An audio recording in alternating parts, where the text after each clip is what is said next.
Hello, everybody.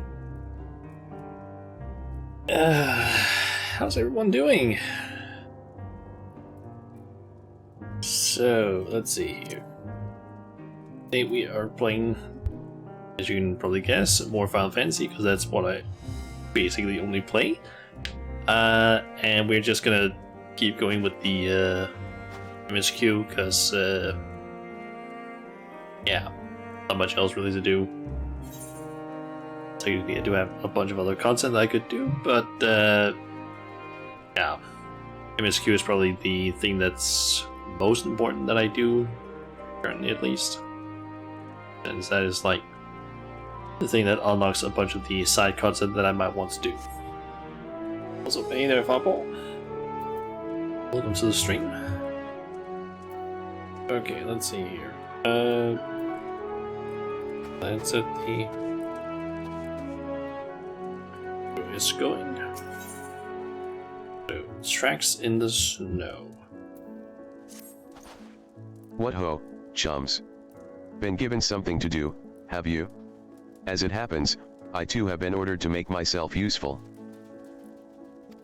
Sounds like rather a tall order.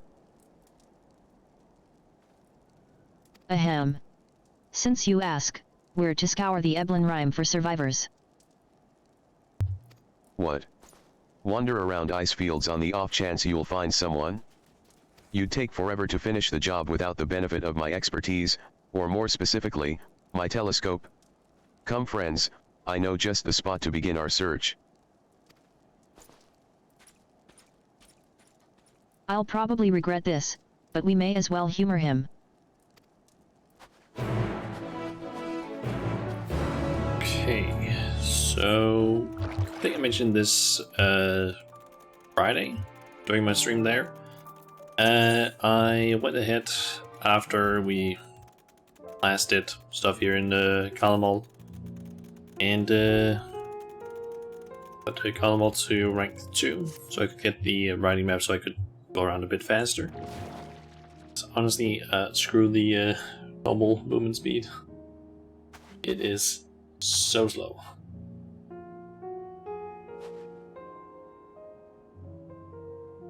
Just 1 second. Also, let's actually mute my phone. There we go.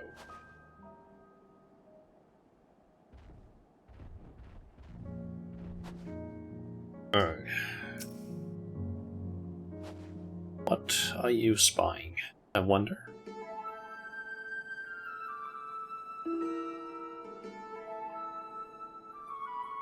I spy with my little telescope.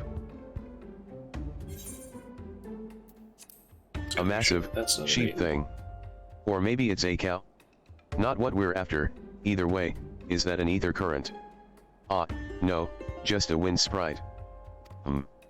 Other than that, it's all snow, snow, snow. But lo. What do I see over yon hillock? There's no mistaking it. That's a girl. A survivor? Show me. Over there, behind that tree. It looks like she's running away from something, though surely not us. She wouldn't even know we're here unless she had a telescope like mine. All I can tell, is that, she's wearing a pale green dress, a rather fetching one, at that.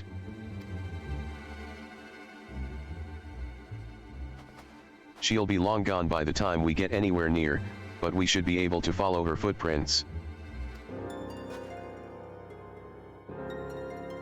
I'll let Lucia know where you're heading. Oh, and take these warming tinctures with you. The poor girl must be chilled to the bone, if not on the verge of freezing to death. That's actually very thoughtful. Thank you. But won't you need some for yourself? No, no. I'll be fine. As a man of chivalry, my honor demands I do no less. And lest we forget, the very reason we are here is to protect those in need. Now go, and Godspeed. Okay.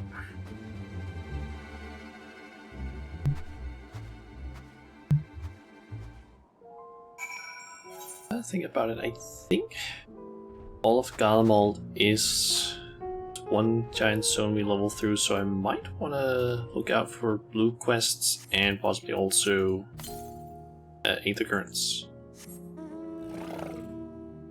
The southwest, that must mean down this way.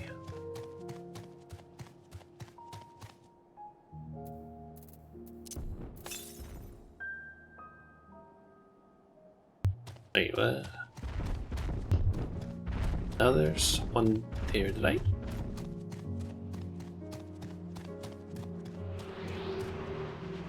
Ah. Is it southwest over there? Is it just because there are so many Aether Currents that it just... Did it just completely screw up? Wow. Now it says 418 northeast from here. That means up in this direction.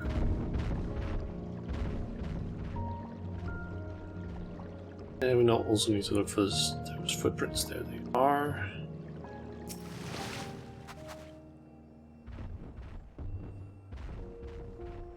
A trail of fresh footprints lead east. Okay.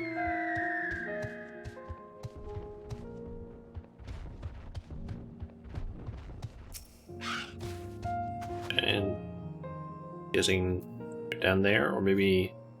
These footprints appear to be the same as those you saw previously, and they lead towards the building. What is that? Ah, that's part of a fate. It's a bit more sense that enemy just looked a lot different from what I was expecting to see around here. We're getting closer. I'm sure of it. At first, we thought she'd gone inside the building, but the door doesn't look to have been opened in some time. She might still be nearby, so we'll keep looking around here. Then again, it's also possible that she ran right past this place. Would you mind searching up ahead?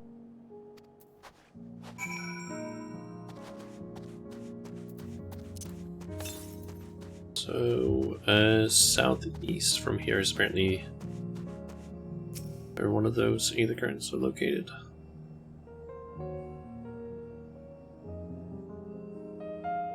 That direction.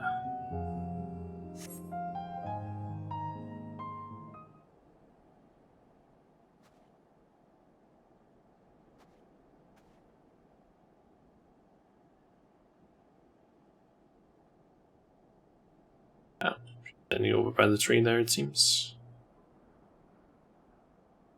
The girl in the green dress anxiously surveys her surroundings.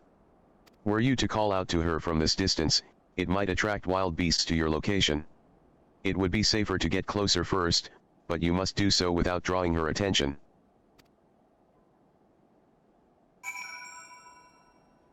Am I holding up in this heat? Follow the girl from a safe distance. So far, so... I guess good, I guess. It has been a little bit warm, I feel like, the last few days during the evening. And I was also out shopping a bit earlier, around 2 hours ago-ish, taking me like 3 hours or so. And let's just say that was really warm. Holy shit. Like, I came back and was just like, yeah, I feel like I'm just like wet all over due to just sweating and heat. Just, it was not fun. The objective will end in failure if you are noticed. Make use of cover such as rocks to approach her without being seen. Similarly, the objective will also end in failure if you fall too far behind. Should you fail to complete the objective, you may try again by returning to the designated location.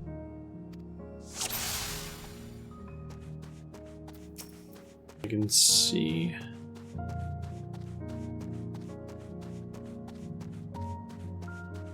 Is that she is looking from, it seems.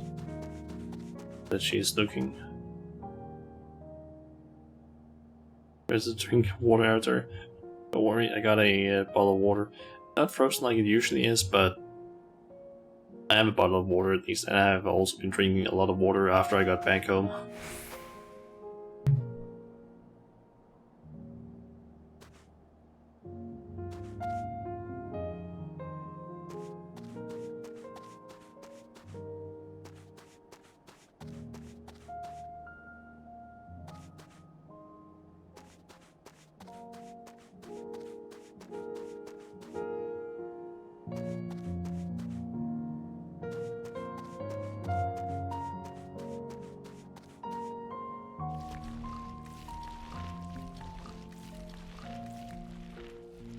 that noise.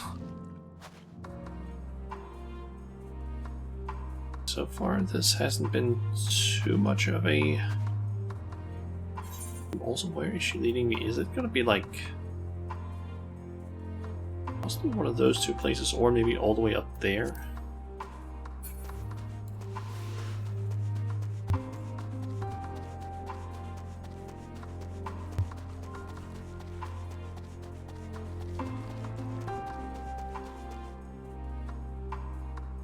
A little bit distracted there and almost lost her.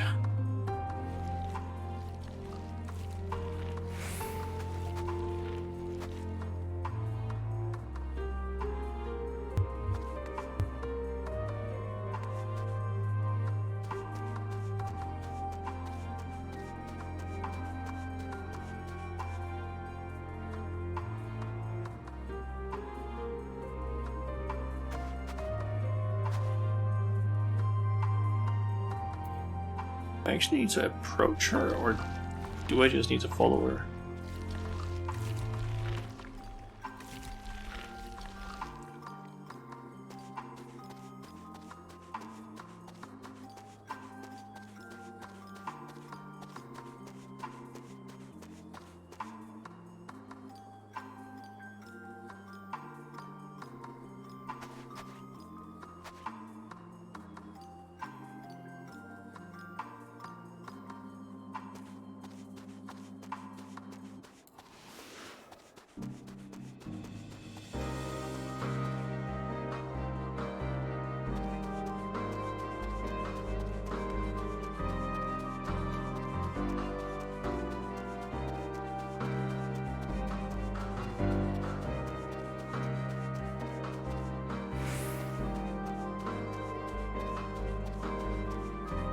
Okay.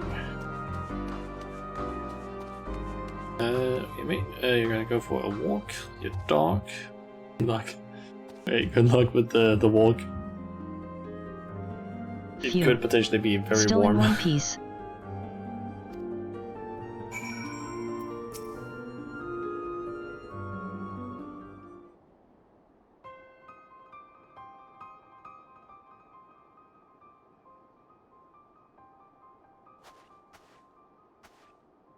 Who are you?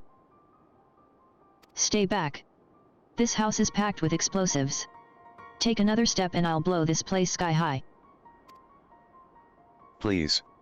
We just want to talk.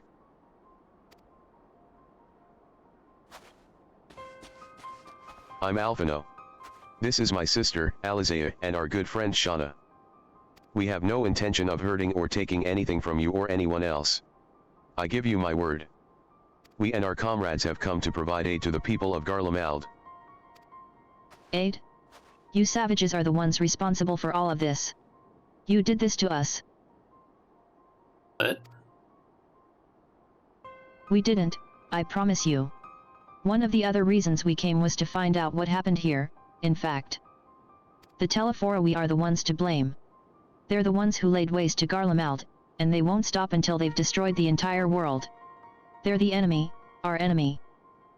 On our way, we encountered Imperial soldiers who had been made their thralls. Those poor souls are now in our care, and we are striving to cure them of their affliction. You're the first person we've met who wasn't already enslaved. How were you able to escape the Teleforowe's influence? Are there any others like you? I'm sorry, I don't mean to overwhelm you. Let's start with introductions. Can you tell me your name?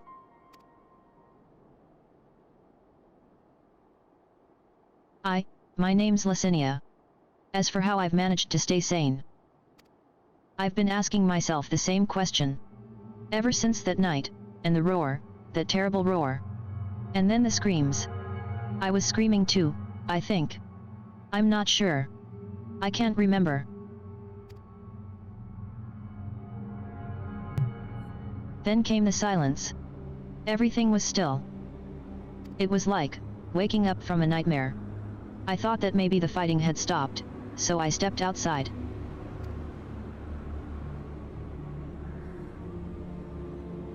If your hells are real, I saw one that day. I ran, past friends, people I'd known all my life. Eyes vacant. Dead. staring at the sky. Others were mad and violent.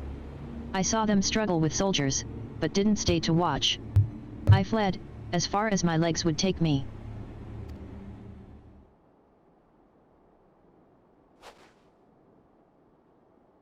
Do you have family here? Is this their home?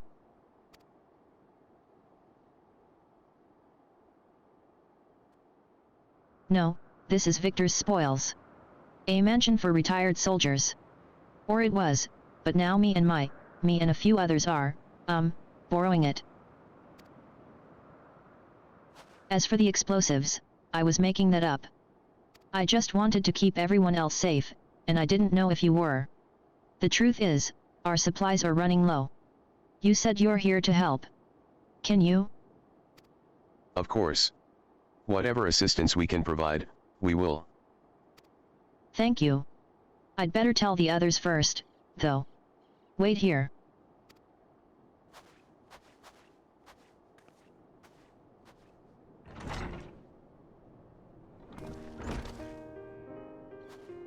This is everyone.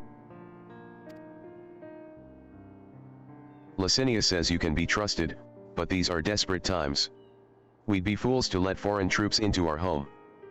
Having said that, were you to provide us with means of heating the place, as a sign of goodwill, perhaps we could take you at your word. If that is too much to ask, then leave us be. Time to put my firewood gathering skills to use. Could you provide the spark with a little magic, Alizea? We'll have a fire burning in no time. May we build it under that gazebo? The what? Oh, you mean the bower. Yes, yes, do as you will.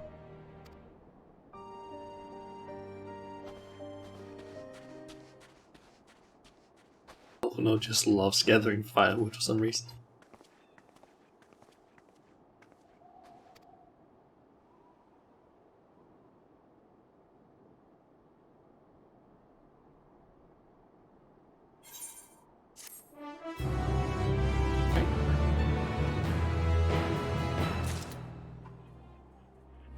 Is there ether current around here, perhaps?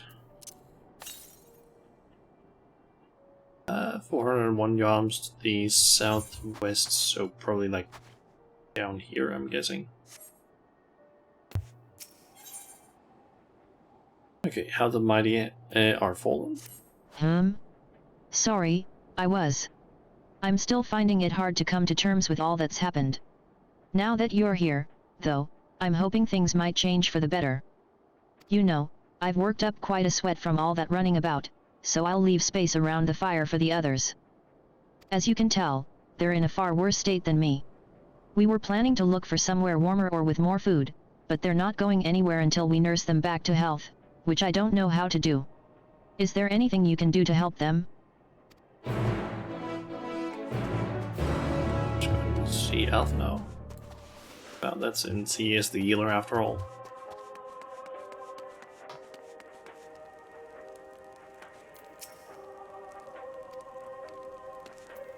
What they need most is a decent meal. We've food back at the camp, but there's the distance to consider. All's well. All's well. With food in my belly and a song in my heart. Oh, that's where the audio is coming from, a small radio. I can feel my fingers again. I can treat their frostbite and their wounds. But it will take time for the fire to do its work. Now would be a good occasion to make use of Emanilin's tinctures, the ones that can warm the body from the inside out. Would you make sure everyone gets one? Sure. The numbness is beginning to subside, though I suspect once the fire dies, it will return with a vengeance. Tincture, being gets from the notoriously unreliable Valiant. It is highly doubtful this concoction will have the intended effect. Only there were willing, and more importantly, unwitting volunteers on whom to test it. Warming tincture? I've never heard of such a thing. No harm in trying. But tell me, have you heard aught of the city? Though calling it that seems absurd after what's happened. It's nothing but ruins now. The few buildings still standing offer no more than meager protection from wind and snow. Food production, water purification, the mahitake that sustained us has come to a grinding halt. What machina that remains operational cannot be run for lack of ceruleum. Of course, Cerulia Engines is full of the stuff, for all the good it does us. No one here knows the first thing about extraction or refinement. All is well. Yes, never better.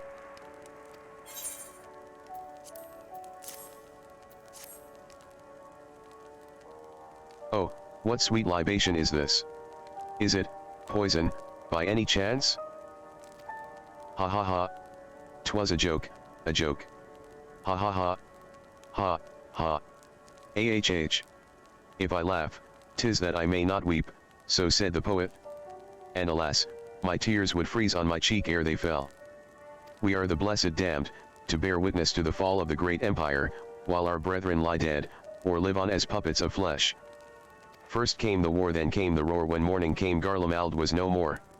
In a cacophony of gunfire, explosions, and screams was our beloved capital razed to the ground. From the rubble rose the disheveled remnants, their lavish finery caked in ash as they shuffled mindlessly towards the palace. Each bearing a fragment of stone or metal, an offering perhaps to the architect of our destruction. A hopeful few tried to reason with the deranged, only to be beaten for their kindness. But I knew better than to plead with the horde. I fled with my health, if not my conscience preserved.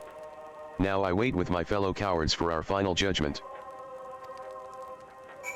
I wonder if they have the echo, perhaps? Maybe they just have a really high resistance to aether manipulation. What do you want?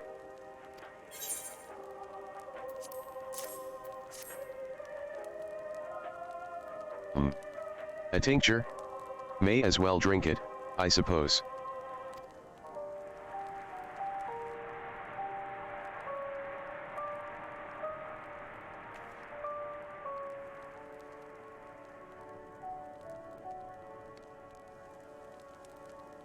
This.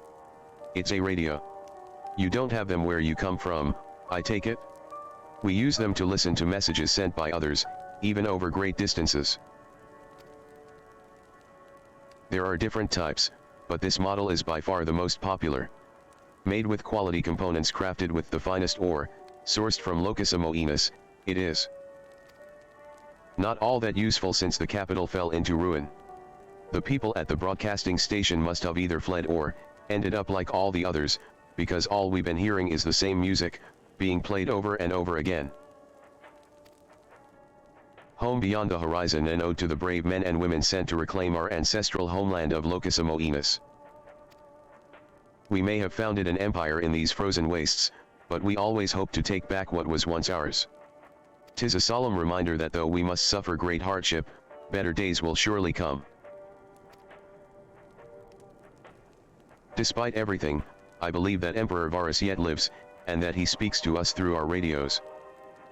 It was a cunning strategy, faking his murder. He must have foreseen this catastrophe and chosen to conceal himself, that he may one day make his triumphant return. Yes, yes, I'm sure of it. Emperor Varus would not be defeated so easily. Except for the fact that he was defeated by his son, who is now ruling this place in a not really ruling manner, I'd say.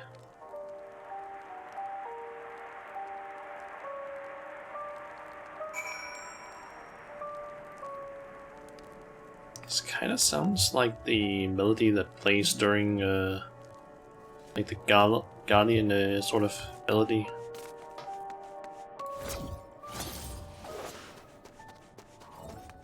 Kind of theme that sometimes plays during cutscenes. What's that? It's a warming tincture. I hope. So this is what you gave the others? Thank you. I'll save it for later.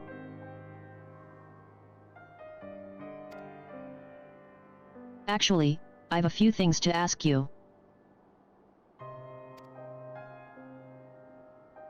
Are you part of the group staying in Laterum? I saw Legatus Virgilia's troops heading towards the Magna Glacies a few days ago. Are they the ones you encountered?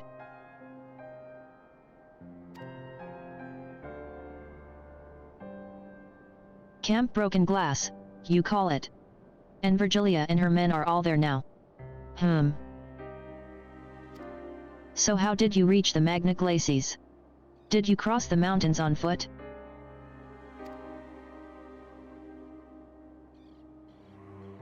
Airships. Then there might be a way to. Licinia. Where is everyone? Is something the matter? Is the person in there? A voice from inside, you say? You must be imagining things. Everyone's out here. Perhaps a baby Almasty has found its way into the house. It wouldn't be the first time. Without the soldiers to scare them off, wild animals have been roaming closer to the settlements. Some have been known to attack people, too. I've just had an idea. If you and yours are strong enough to defeat a Legatus, then surely a few beasts shouldn't pose a threat. If you've a mind to continue helping us, perhaps you could head to the other side of the lake. There's a small group of tappers living there, people whose job was to extract ceruleum. They still do, from what we can tell. I've already tried asking if they would share their fuel with us, but they're not willing to give it away. They want food in exchange, lots of food, and that's something we don't have and can't get on our own. On top of that, to even reach their den, we'd have to make our way past all those creatures. So Would you be willing to go in our place? We only need enough ceruleum to last until the others are strong enough to travel to your camp. If the offer still stands, that is. Oh, and I don't expect you to give up your own supplies, but there might be another way to pay the tappers. If it's ceruleum you need, then ceruleum you shall have. Just watch out for the baby Almasties. We are away. That one. Yes, of course. If I see any, I'll be sure to shoo them away. To reach Tapper's Den, you'll have to cross the lake. The ice is thick enough to support a person's weight, but if you'd rather not take the risk, you'll need to take the long way around. Finding the entrance can be a bit tricky, too, so it's easier to just look for someone standing guard outside. However you decide to head there, please be careful.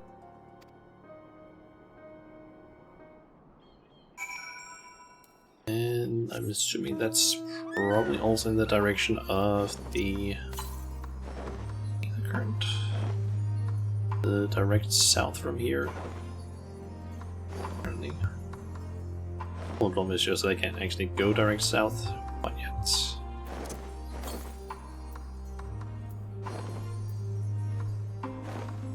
Okay, so down there. There's supposed to be a either current down this way.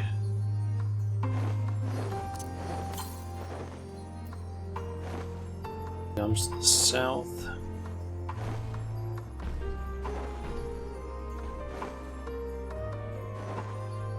I'm surprised if it's maybe up there, if I can even get there.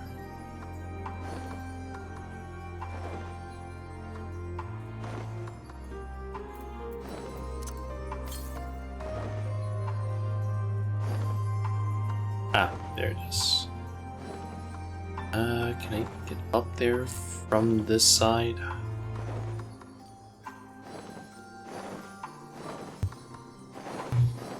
It looks like I might want to either get on top fully on this pipe, or I can maybe get on there.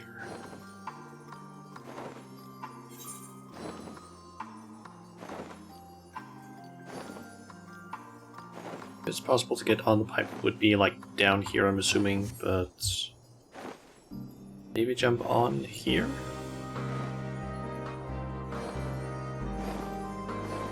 Yep. that Aether Current so we can unlock flying here as soon as possible. Basically, I believe in both Lamarinthos and Ratzadhan, or Defnir, actually the place called. I haven't gone for these Aether Currents that thoroughly, at least, simply because don't really need to. So I can't get access to all of them yet. Okay, southwest 245. Assuming maybe down here near Traverse then.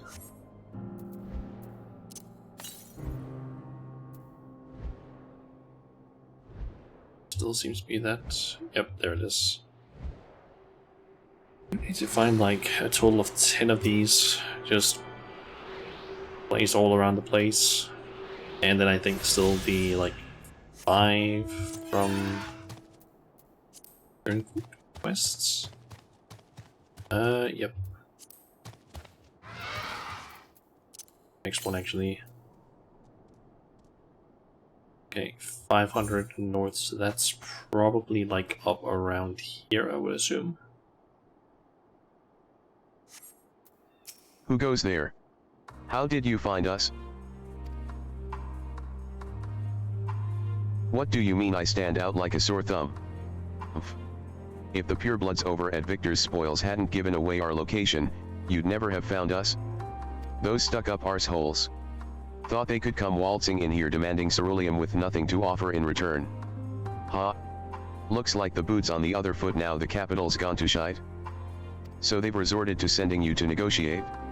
I know your game, sell sword. If they think we'll give in to intimidation, they've got another think coming. I wasn't trying to fight you two.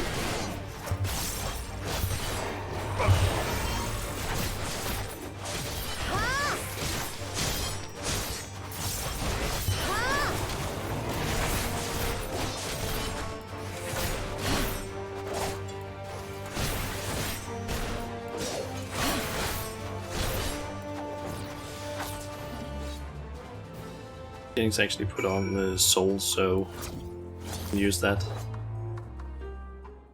So voice cutscene, perhaps? There you are. Just Let's after see. you left, Licinia asked me to go and catch up with you, in case you needed a hand. Someone must have let slip that I've a little experience in transporting barrels of ceruleum.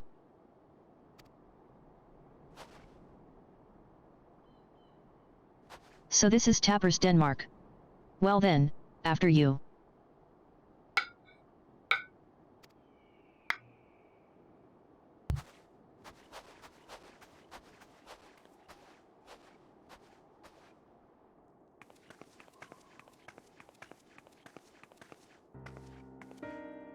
Who are you? What happened to the guards? Eorzeans and rebels here to save the people of Garlemald?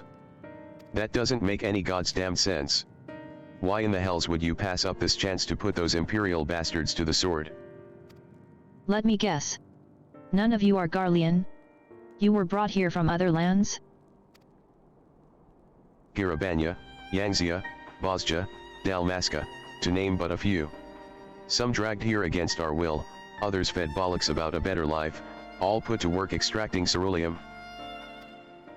All given the esteemed title of On, placing us firmly on the bottom rung of the ladder. But the old hierarchy means nothing in the new Garlemald, says we. About the only thing that's escaped more or less unscathed is Cerulia engines. Still sustaining us, even with our paymasters out of the picture. We hear you're experts in drawing up ceruleum from the bottom of the lake. But how can you do that if it's frozen over? Huh? Wouldn't you like to know? Trade secrets, I'm afraid. At any rate, it's not as if ceruleum is used for much these days, what with the city in ruins. We take enough to power our heaters and save the surplus for later. And though it helps stave off the cold, it does sod all about our hunger unless we can trade it away. Speaking of which, be sure to tell your contingent we've got ceruleum by the barrelful. If they're interested, we'll exchange it for whatever provisions they're willing to spare. We can certainly ask. But if you're all free to go now, why carry on living here? Free to go? Go where? Even if we managed to get back to our homelands, there'd be nothing left for us, thanks to the Empire. And the knowledge and skills we acquired working here would be practically useless outside of Garlemald. So we're staying for the time being. Long as there's a need for ceruleum, we'll find a way to get by, even if Garlemald as we knew it is gone for good.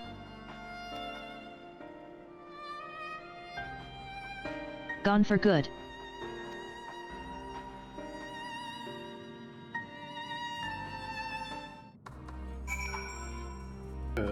Okay.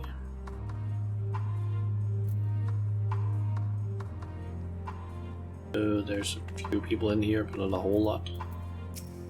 Regardless of what the Ilsabard contingent does for the people of Garlemald, the Empire itself is already a thing of the past.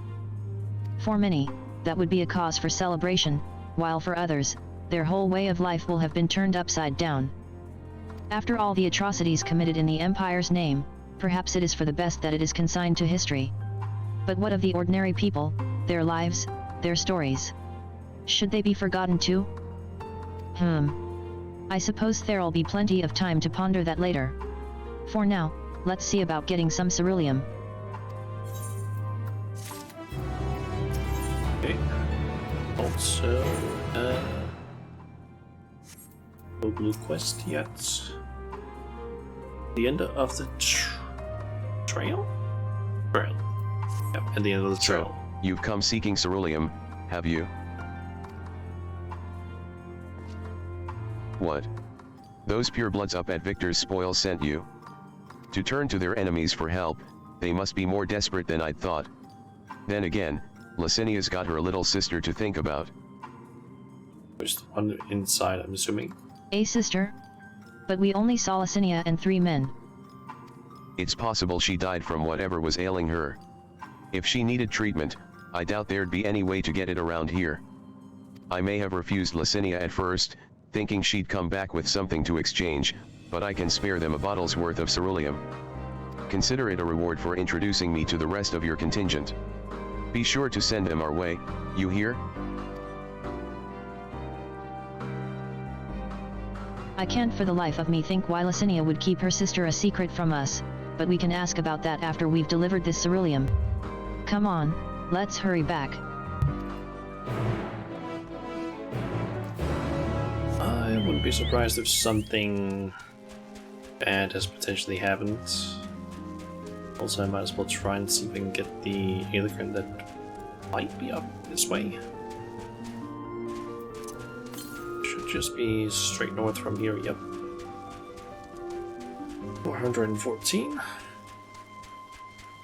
Assuming it's slightly up around here, because between this point and down here, that was like 200 something.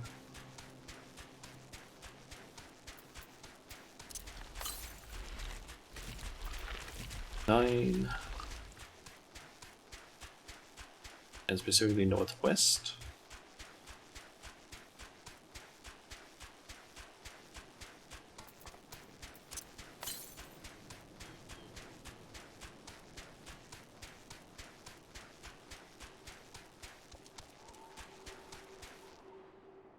Wait. That's a straight up car. What the? Huh.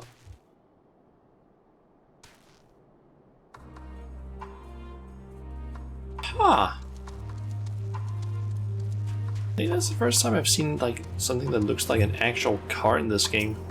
I mean, apart from the one from the Final Fantasy 15 event, but I don't really count that one because that's technically not like actually part of the game, the normal sense. But this is like straight up normal cars.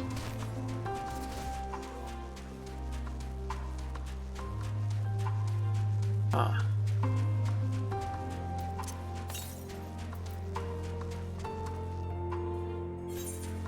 Northwest around here, I'm assuming. There's also an Aelicron. Yeah, I'm actually up to so far. I have 4 of the Aelicrons. Nice, just missing 6. I'm assuming they're probably in like all the area that is not in this. Like this part I've probably cleared of Aether Currents. I'm basically missing like all of this. Still find some. This isn't right. It's too quiet. I would have thought Alphino would still be treating them by the fire, but they're nowhere to be seen. I'll look inside the house, while you search outside. They can't have gone far.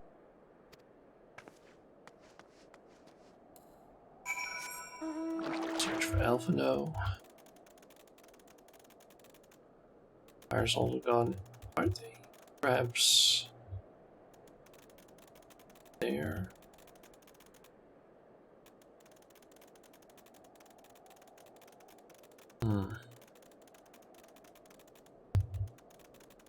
There either so. Ah, there he is. What is going on? Damn it. Damn it all.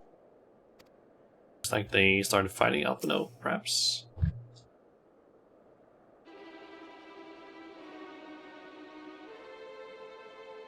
They asked me to help carry supplies, but when I followed them back here, they attacked me. Caught me off guard. Forced me to defend myself. I fear they fared rather worse than me. You can't fool us. We know what you're about. Vultures, that's what you are. Waiting in the wings for us to show weakness, then in you swoop. Here to help? What rot? All a ploy, to make us lower our guard. Let you in, put ourselves at your mercy. Put us in chains, steal our lands, get your revenge. You're wrong. That's not what any of us want. Save the arguments for later, we've got bigger problems. I found empty medicine bottles in a bed that was still warm. It's true, Licinia was hiding her sick sister inside the house.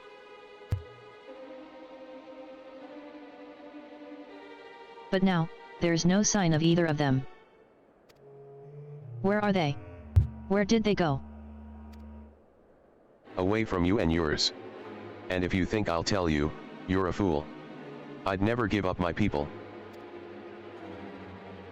We're trying to help them, you idiot. Her sister's ill, the empty bottles prove it. So the medicine ran out, or she put it in her pockets to make it easier to carry.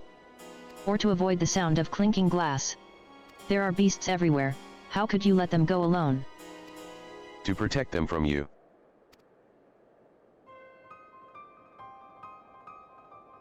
You invade our homeland, tainted with the same sorcery used to slay our countrymen. A Garlean should sooner die than suffer the insult. Better for them to flee, keep their purity intact, than be corrupted by your vile magics. We were waiting for a chance to free them, since the moment you arrived.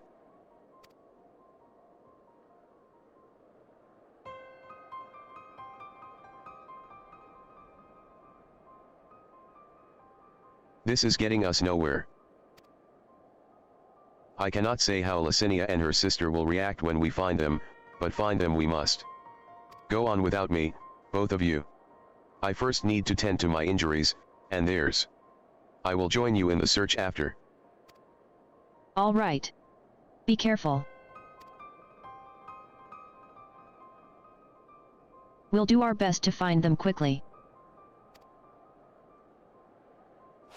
There's only one path out of here, so that's where we'll start.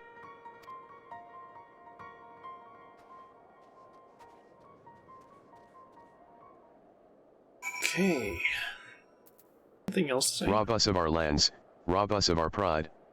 No, no, I'll not allow it. Better to die free than live in servitude and shame. The girls D say the same.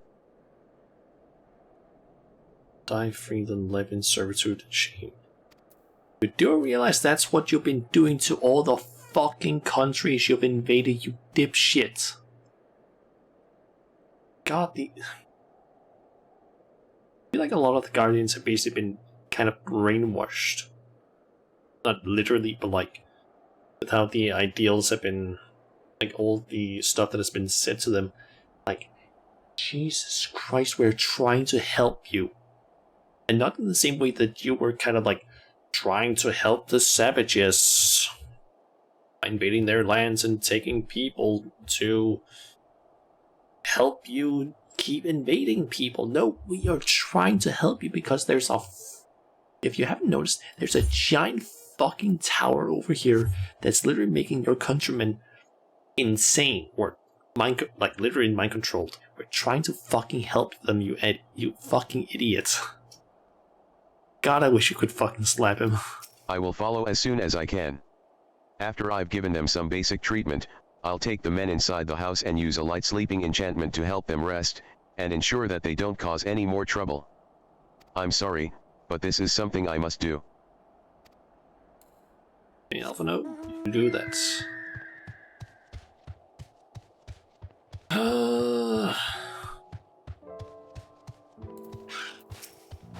2 sets of fresh footprints. Young women, judging by the size. This is definitely them. Come on.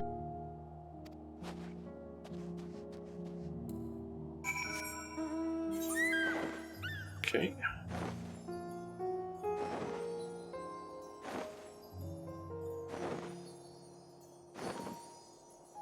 I wouldn't be surprised if they ended up in some situation where they're getting attacked by something.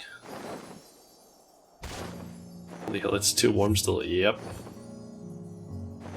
It is surprisingly warm, and it doesn't help the fact that Denmark is like already a pretty humid country, like just in general. That doesn't help the fact that that just makes it worse. The heat. The trail stops at the frozen lake. Perhaps they chose this route so as not to leave footprints. I can't think of any other reason. Look at this place, it's crawling with beasts, and I can only imagine how hard it must be for her ailing sister to cross the ice. We could really do with Alphino's help, but we can't afford to wait for him. Let's split up and look for clues. It's the build-up season of spring and fall. Now spring is like 2 days, yeah. I will say, personally, my favorite season is definitely winter. Simply because I am not a big fan of warm weather. The wet paper half buried in the snow appears to be a flyer for a theater group, though the run of shows advertised has long since ended. Okay,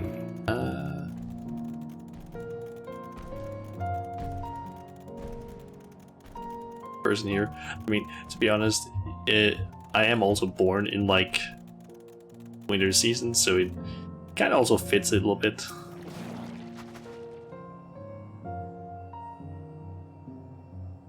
The blood staining the snow appears to be fresh. Judging by the amount, the victim may have been severely wounded. The trail of blood leads southeastwards. Okay. What is my birthday? It is February 9th. GS. And her sister, and also the radio. And are they both dead, perhaps? They both seem to be hurt. The 2 bodies are already cold. That's fucking depressing that they both died. We were trying to help them. That looks like it might be a voice cutscene.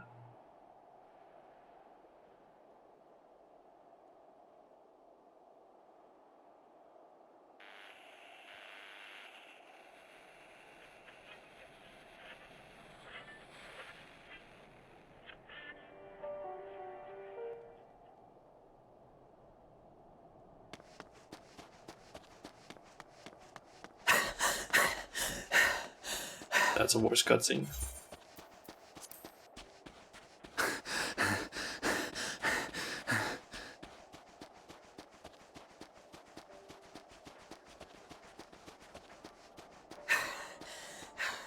blood trail.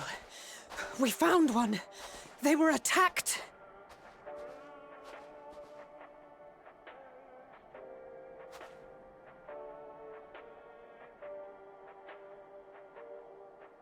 No.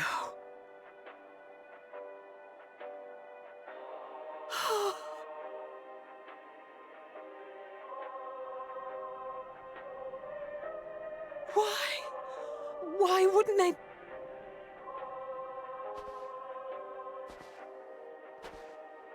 Safer to brave the wilds than trust in our magic.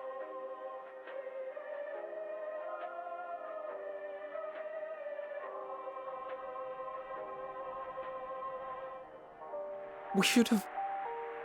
I should have...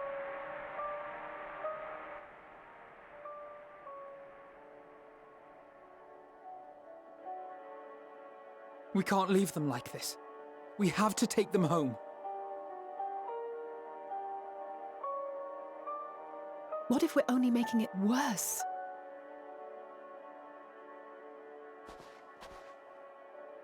Maybe we don't belong here, but neither do they. Not out here in the wind and the cold.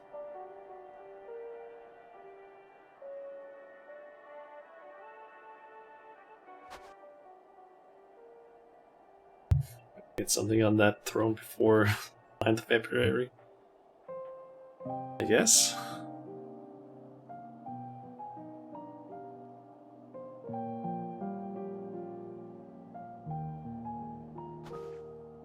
I heard the story about Varus's voice from beyond the grave. Of course, I didn't believe it, but Licinia and her sister did. Perhaps there is something to the tale after all.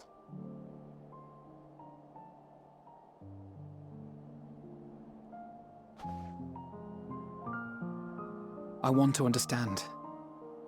So I'm going to borrow this for a while, if that's all right. You had every reason not to trust us. We came as trespassers, invaders. But I pray that in time, we will be more than that to you.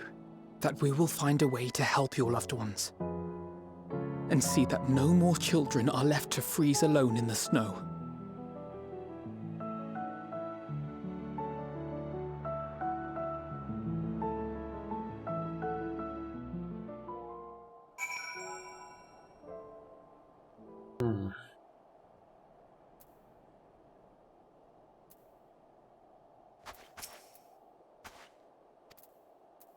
There must have been something we could have done.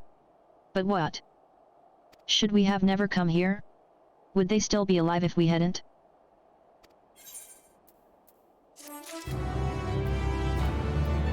If only we'd had a chance to talk things over, but it's too late now. Too late by far. A way forward. We have already caused enough harm here. Let us return to the camp before we cause any more. As for those inside the house, we should send someone to take care of them. Someone who isn't us. All we can do for now is make our report to Lucia, and do everything in our power to prevent further tragedy. So let us linger here no more. Come.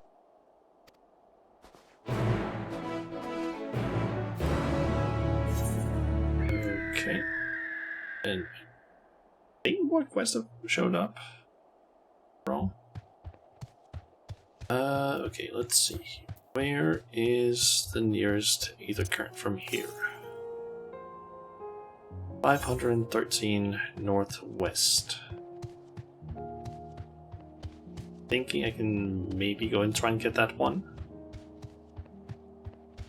And if we end up starting getting too far, like north, I'm thinking I can probably just teleport back down there.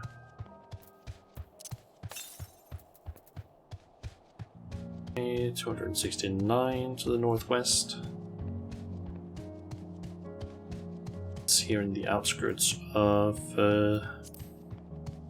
town.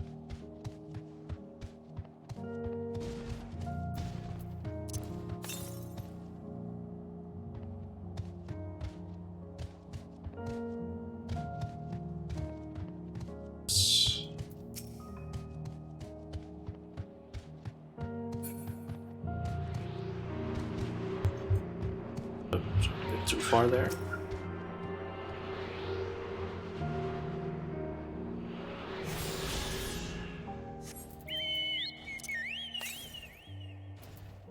Okay, 350 to the north.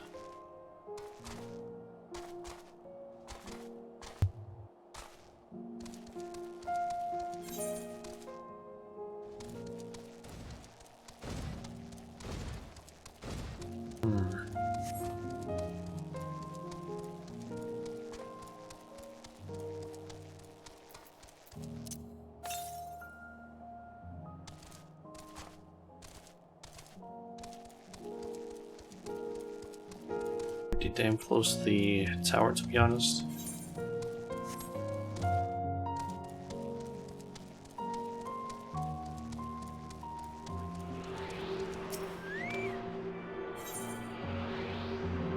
I probably can't.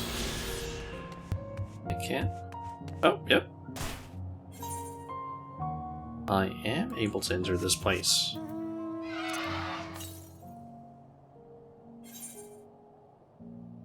Now it's to the southwest, and I don't. I can't exit this place.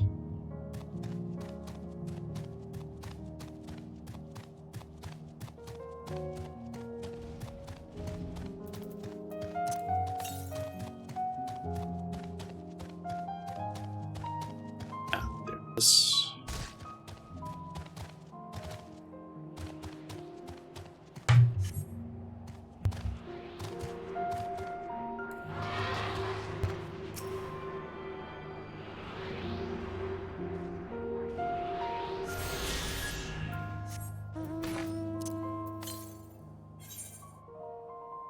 And then just way further west. I think I'm probably just gonna back to the camp for now. I'm almost certain we're gonna get sent into this area during the main quest.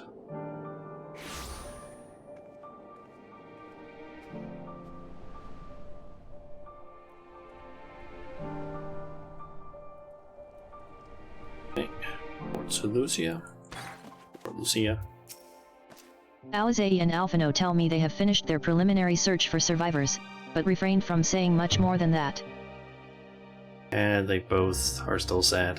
Clearly they are reluctant to provide details. Might I ask for your account?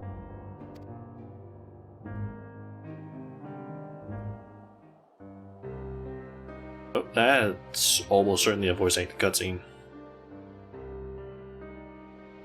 Thank you for your report. We shall inform the troops of these developments and instruct them to proceed with the utmost caution should they encounter any survivors. Allow me to go and speak with the ones at the victor's spoils. They may be more willing to listen to a fellow Garlean and accept our offer of assistance. I pray you are right. And though I am loath to burden you any further, should there be an appropriate occasion to speak of Licinia and her sister, please do so.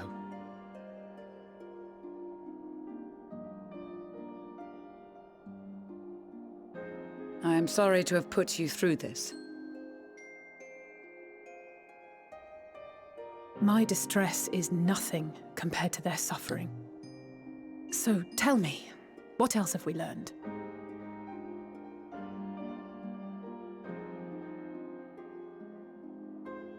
As you may have already heard, we have succeeded in curing the members of the Popularis, Maxima identified. They have provided us with some intriguing insights into the current state of Garlemald.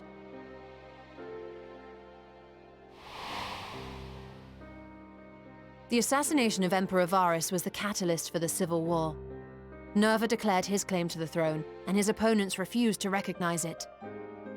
Fighting broke out in the capital, where Nerva's 3rd Legion clashed with the 1st, who remained loyal to Varus even after his death. Of course, even Imperial warmongers would balk at the idea of turning their shining city into a battleground. Like burning down the wood to spite the wasps. Neither side would be so mad. Unless something or someone inflamed their animosity to such an extent that they could not help but act against their better judgment.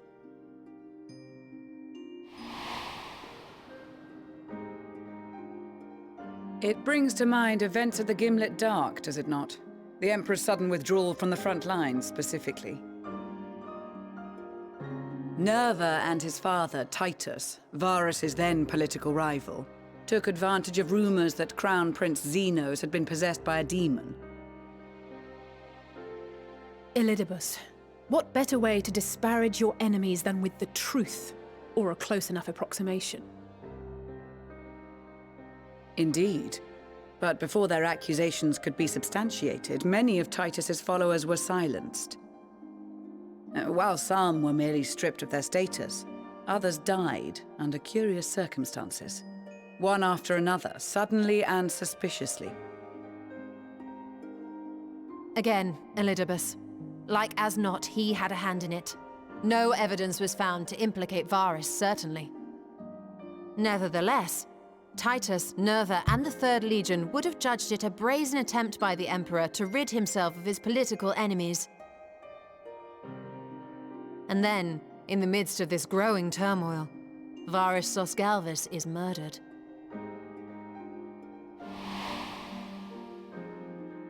And Garlemald's own prodigal son, Gaius van Belsar, is named the murderer. Shortly thereafter, Nerva claims the right of succession, and in response, the First Legion claims the assassination was part of a coup d'etat orchestrated by Titus and Nerva.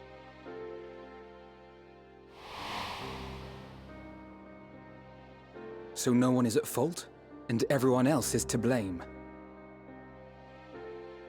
I should add that both parties received substantial financial backing, presumably to provide them with the means and encouragement to pursue a swift victory, and that these contributions came from the self-same benefactor. I'd heard House Brutus had been filling the Third Legion's coffers, but the First as well. It would seem so. Though the Populares determined that the First Legion received funds from a variety of organizations, all had connections to House Brutus. So Fandaniel, in the guise of Asahi, was playing both sides against each other the entire time. The information we gained from my friends does not end there. One night, shortly after fighting broke out, the capital was shaken by an immense tremor. From that point onward, they have no memories, no recollection of any events, including our clash on the Magna Glaciers.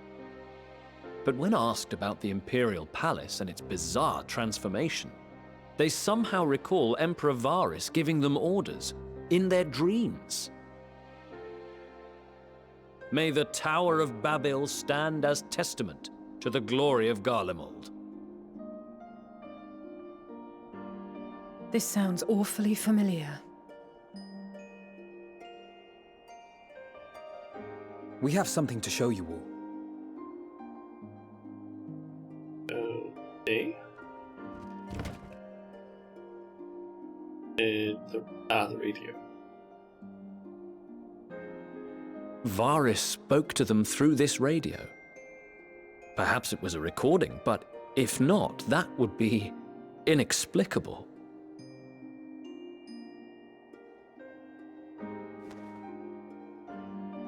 We are of one mind, then.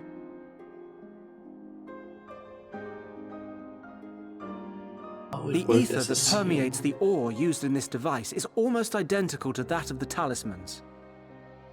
That's how they weren't I see it. tempered. While it is likely more by coincidence than design, these devices might also ward against a primal's influence. A picture is beginning to form.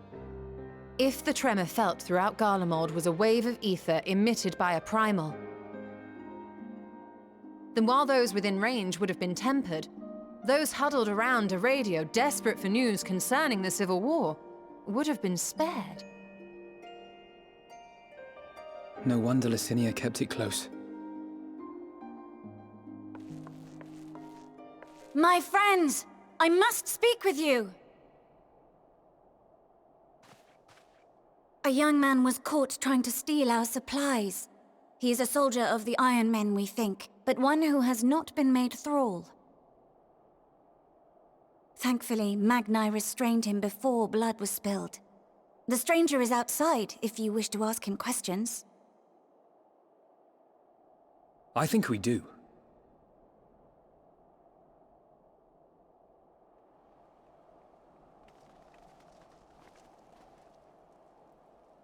Okay. Who do we have here?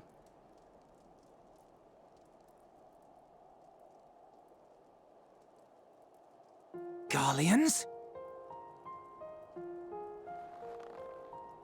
Traitors to your homeland! Have you no shame?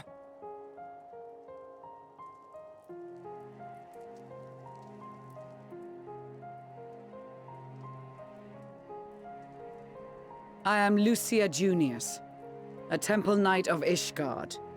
And you are? Iulus Pier Norbanus. And that's all you invaders will get from me. We are not here to invade Garlemald. Far from it. Like you, our allies in Eorzea and the Far East fight in defense of their lives and their loved ones even as we speak. But it is the people of Garlemald who have suffered most. This we know. And that is why we have come to offer you our aid, that we may unite against our common foe.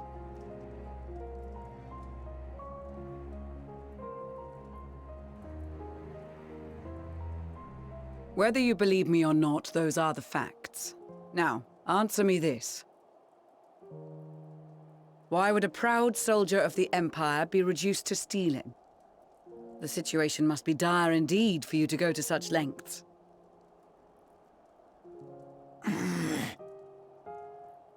If it is supplies you seek, we would gladly share ours, or turn a blind eye while you leave with your spoils. I will not negotiate. My commander will determine how to deal with you and yours. If you wish to treat with him, I will take you, but no more than 3. We're going to be one of them, assuming. I don't much like the sound of that. But if we do accept his proposal, I suggest the 2 of us and...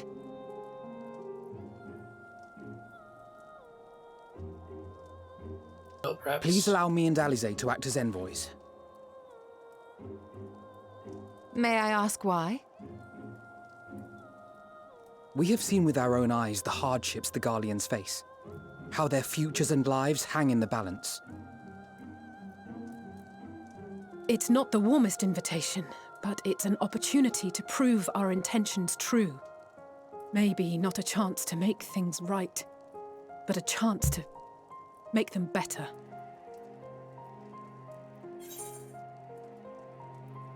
I'm going with you. What would your will say if I let you 2 go by yourselves? Let's go with the other one.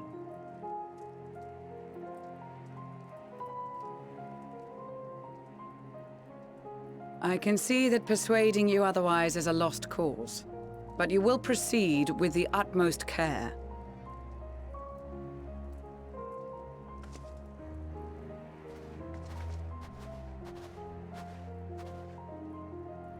A couple of children and what? A sellsword? Is this an insult?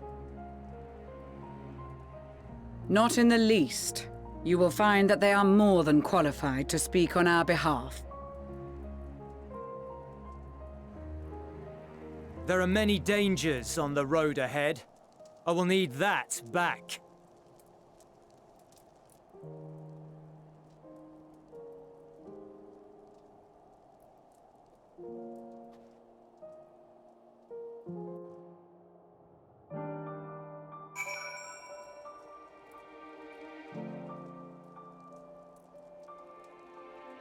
Gonna raid the freezer for ice cubes. Good idea. I'll quickly go out and fill my water bottle so I can also do the hydrate redeem you deemed. I don't have any more water in my water bottle, so give me just I don't know, like 30 seconds and I'll be back.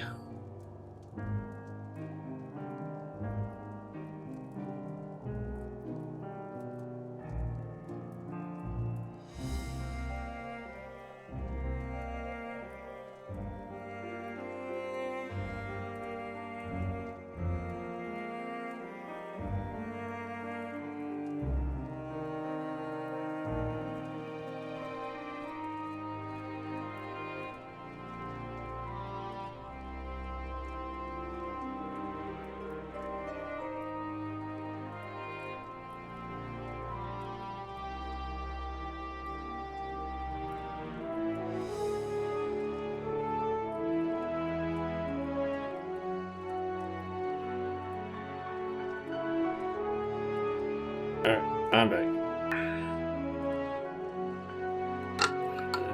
Just gonna drink some water then.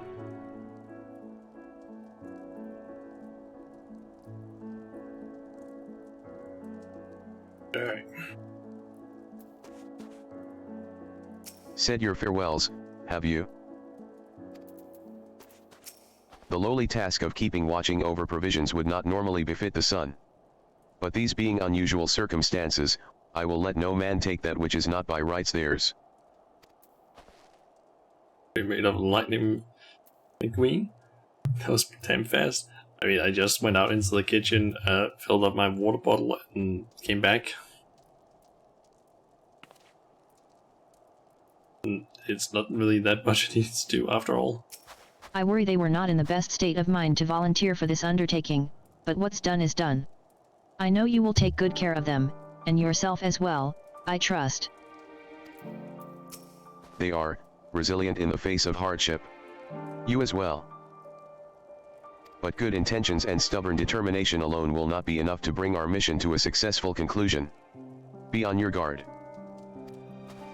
Just right there.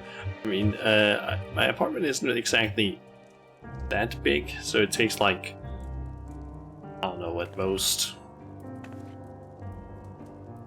from like if my bedroom door is open and I'm standing up, it takes me like 3-4 seconds, and I'm out in my kitchen, so it's like it takes barely any time. Like I can be in my kitchen, bathroom, or living room from my PC in like 5 seconds at most. It's like, it's not a huge apartment, but it's at least bigger than my student apartment that I had. Who'll lose Pyr Norbanus? It is unusual for one so young to achieve such a high rank. Very unusual. His uniform identifies him as a member of the IS Legion, which has a particularly fierce reputation. Whoever his superior may be, I advise you to approach them with caution. So when it's raid time, it's fast time, yep. We captured the boy as he was about to make off with our food. He must be very hungry to take such risks. Maybe we should give him something to eat. Reward him for his boldness. Perhaps it is unwise to volunteer for a mission so soon after the previous disaster. Nevertheless, I shall not squander this opportunity. I know. This won't bring back Licinia or her sister. Taking the same risks, making the same mistakes. It's possible, but better to try than to give up. Every time. What's this one? Still 82. You will be received as invited guests, and so I urge you to observe proper social etiquette and conduct yourselves accordingly. Your safe return takes precedence above all else. Remember this. Thancred in particular will be worried sick if you are gone too long. May the Fury watch over and keep you. Are you and the children ready? I will explain the route once we are outside your camp. If anyone attempts to follow us, we will judge it an act of hostility. We will not hesitate to take appropriate measures. I would expect nothing less. You have our full cooperation.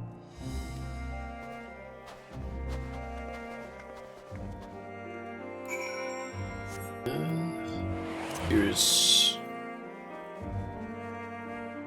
almost 400 to the northwest. From here, so that is up there, I'm assuming. Where do you think their headquarters are? I assume there are a few others beside him and this commander he mentioned. We will do only as instructed. After all, this is what we have been striving for ever since we arrived. All right, this is far enough. Listen carefully. We head over that hill, then follow the road until we reach Liminal Station 4. Children in the lead. I want you where I can see you. We do have names, you know. I'm Alizé, and he's Alphino. And last but not least, there's Shauna. Shauna. Where have I heard that before? No matter. Alphino and Alizé will watch the road ahead, while we bring up the rear. I wasn't lying about there being many dangers, so you're to run, not saunter, run, towards the station. If you even think about going for your weapon, the deal's off. Should any creatures bar the way, we go around them. Once you choose to depart, who'll lose will accompany you. Alphino and Alizé will then begin moving towards the destination. Make your way to Liminal Station 4 without falling behind. If you leave who'll lose behind for any reason, or lose sight of Alphino and Alizé, you ready to make a dash for the station?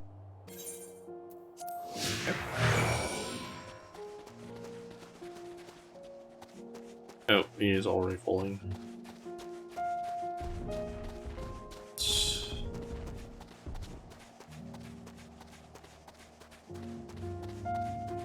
And that's a thing over there that I think I've actually done before.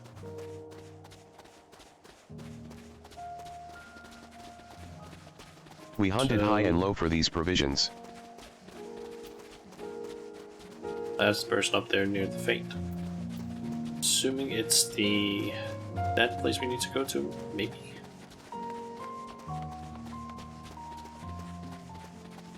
Say some of this dialogue that they just say with the speech bubbles, it's a little annoying that they don't actually appear in the chat window so you can read the.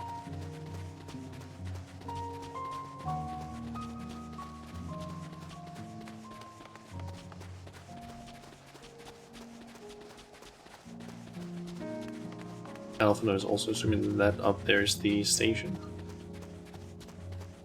A bit to the left so I avoid that Jotun.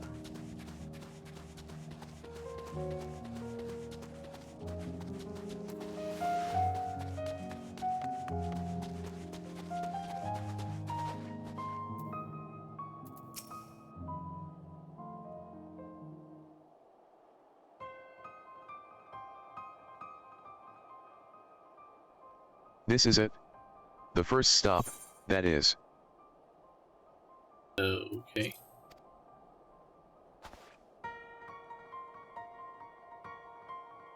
Just trying to see if anyone is following. Good. It looks like your friends knew better than to follow us. Are these your headquarters? No. We're stopping here so I can check for pursuers. Since it appears you've kept to your side of the bargain, we can carry on.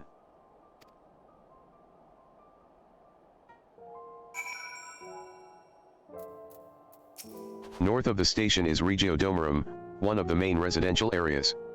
Or at least it was. The afflicted roam the streets in packs. They'll tear us to shreds if given the chance. Keep close, no wandering off. Understood.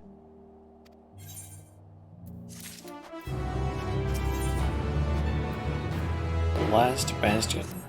From here, we'll be heading northeast, keeping to the left of the railway. While the route itself is straightforward, getting past the hordes unseen is anything but. Keep your weapons at the ready. They would attack their own countrymen? Aye. They spare their own but slaughter the rest without hesitation. Though we'll try to avoid detection, the chances of sneaking by completely unnoticed are slim at best. I will lead the way, but in the event we are seen, you're to fight them off. Those two will follow us, provided they can refrain from drawing their weapons. While I doubt they would be foolish enough to stab their guide in the back, I will not take that chance. With that said, Let us proceed.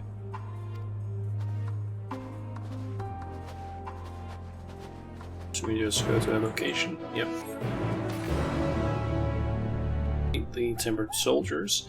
I think I might have seen like a Lalafell that was up here earlier. Do this fight.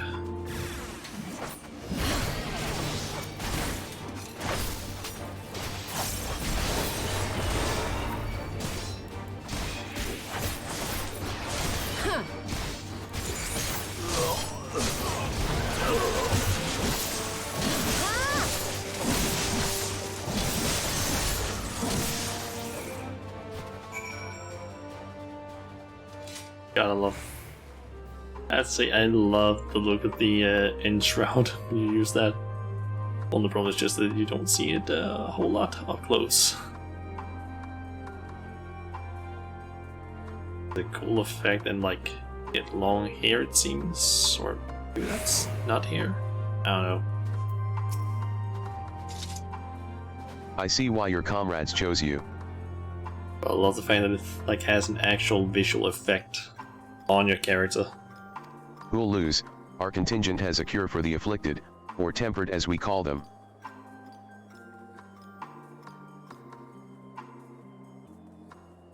Yes, hasn't left the chair for the freezer. Better get to it.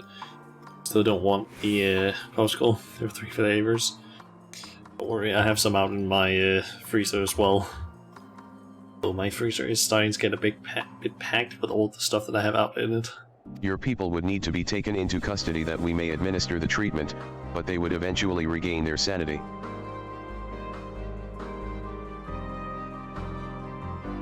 I'm getting a little bit what they're called. I think it's saying it's not, I guess, popsicles. I guess it counts as that. Basically, just I think it's sun lolly. They're called. Basically, the like triangle-esque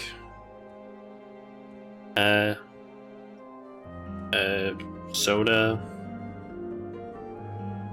I don't really know what's called them, like soda water-based ice cream things.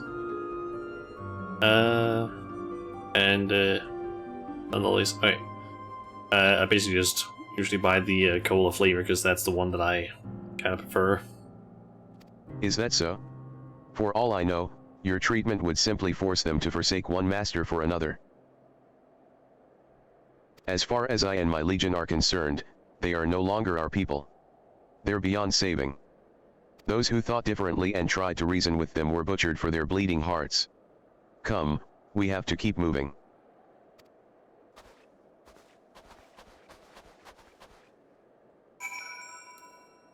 Okay, up this way and need some more enemies. Good when you switch from cola to mango. And we still have cola and grape in the freezer. Nice. Okay, will the enemy leave? It did.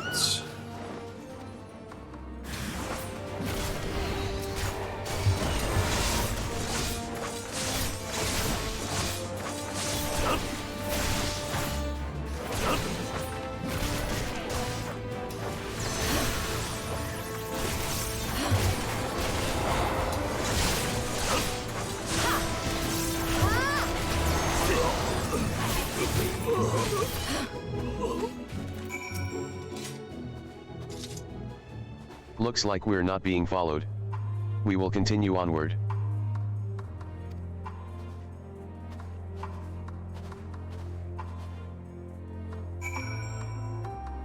Okay, up with Julius.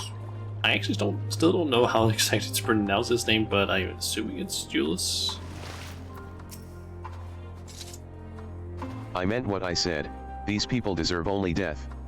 I stayed my hand before only out of a desire to remain undiscovered, and that is still the higher priority. We should continue to avoid any unnecessary confrontations. Keep following the railway.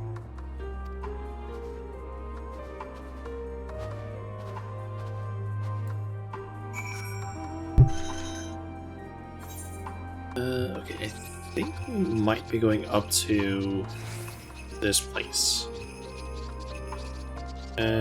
Tertium. Ah, yep, I can see that. Exactly where it is that the marker is located.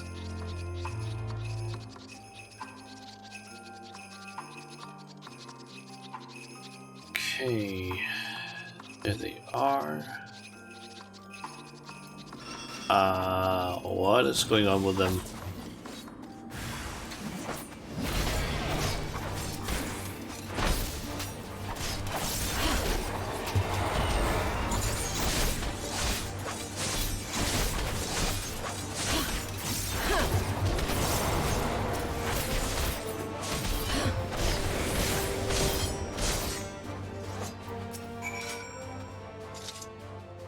Look at what they have become.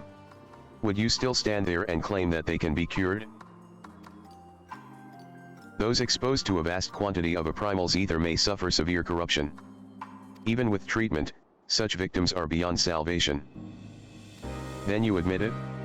Now that you have seen these monstrosities for yourself, perhaps you will think twice before speaking of a cure.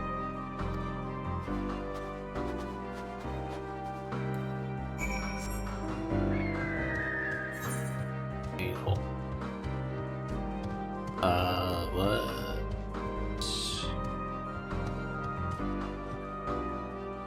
Is that underground or something? Maybe it's through there? This building thing? We're almost there. You have kept your side of the agreement, so I will keep mine. This way.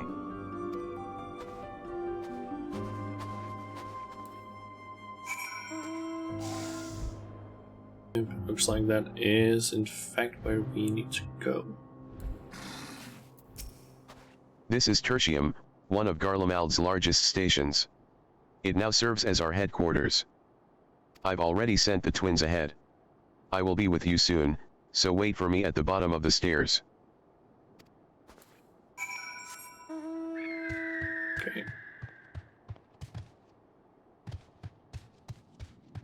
Dora. There's meeting someone, it seems. Just looking at a body. Ah.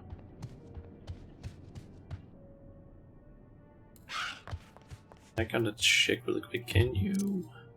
Yep. Sit on those and.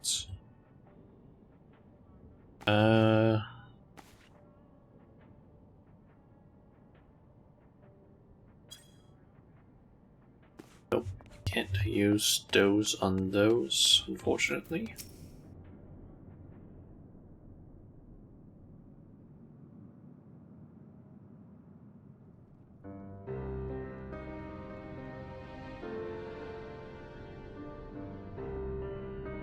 Rejected cutscene perhaps? Nope. It's plain to see why they chose this as their base of operations. They could have done a lot worse. Even so, I imagine it's not the easiest place to live. Indeed, and if Huluz was willing to make the perilous journey to Camp Broken Glass in search of food, their own supplies must be all but exhausted. They may be shielded from the wind and snow, but it's still bitterly cold. Much like Victor's spoils, it must be a constant struggle to keep their people warm. Lower your voices. While you may be here as my guests, the others will not take kindly to your presence. My commander is in the locomotive, over there.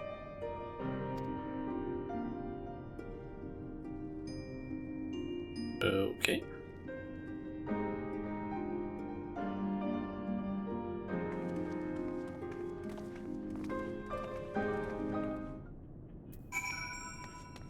And that's also where I shot the quest. Though, can I activate the Aetherite right now? The Aetherite is not. It's Commander.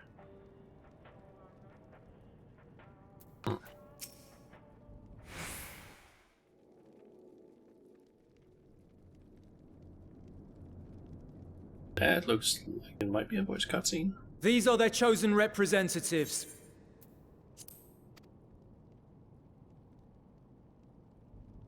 Very well. Let us hear what they have to say. Yes, sir.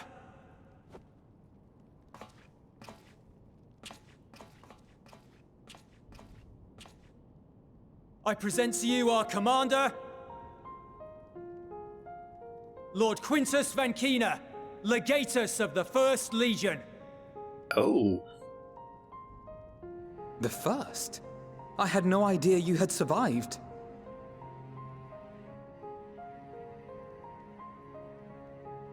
We lost our emperor, our city, more than half our troops. For my wounds, I may never take the field again. But we survived, aye. In a manner much to your liking, I dare say. We have no intention of adding to your misfortunes, nor do we bear you any ill will. Spare me. Though you children may speak in earnest, overtures of peace ever ring hollow in my ears. So long as man stands to profit from his neighbor's suffering, war is inevitable. Driven from our ancestral homeland into this blasted waste. Yet still you yearned to rob us of our paltry scraps. 'Twas only with Magitech that you learned to keep your distance. Though we knew it was only a matter of time before you regrouped and returned. Conquest and empire were our only defenses. Emperors Solus and Varus understood this, and through their campaigns saw us grow and prosper. Much blood has been spilled in Garlemald's name, aye. But if it is a choice between yours and mine, then it is hardly a choice at all. I do not deny that a great many conflicts throughout history were driven by the desire or necessity to gain by another's loss. That is not why we are here. Nor have we come to petition your aid in the war with the Telophoroi, grave though that threat may be. Our purpose is simply this. We wish to help you. Let us help you. If there is aught that can be done to ease your plight, we would be glad to do it. Perhaps you would.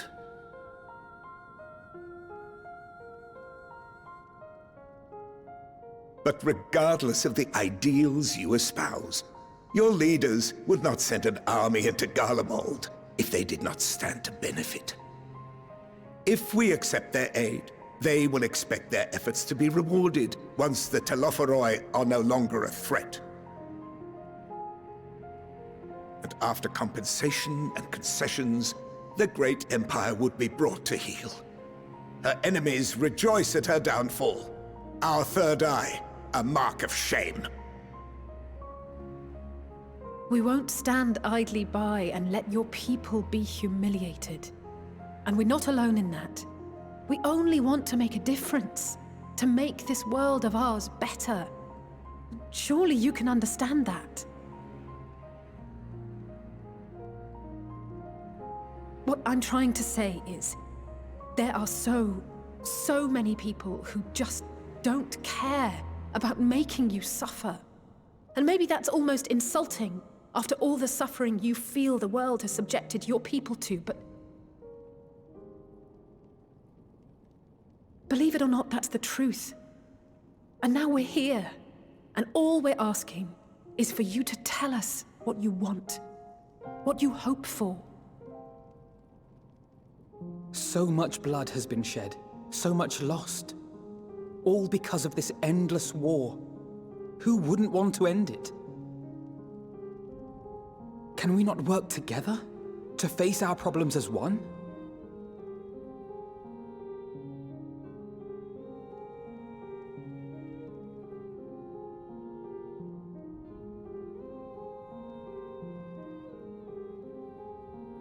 Answer me this, young peacemakers.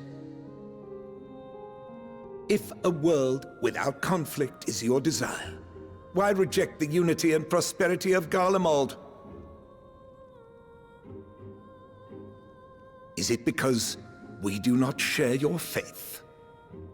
That we do not share your heritage? That our ideals and virtues differ? That we cherish and hold in the highest that which you do not? Disparity is the root of discord, and peace built on compromise is flawed and fleeting. Happiness for one and all is a dream, and the reality is that to the victor go the spoils. That is why we Garleans will never submit nor surrender. For freedom and for pride, we will remain true to ourselves until the bitter end. That is my hope.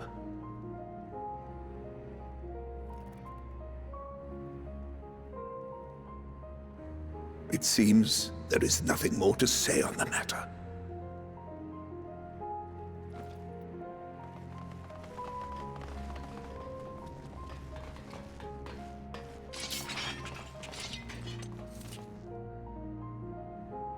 You will remain here while I decide what is to be done with you. Do not be alarmed. No harm will come to you, if you cooperate.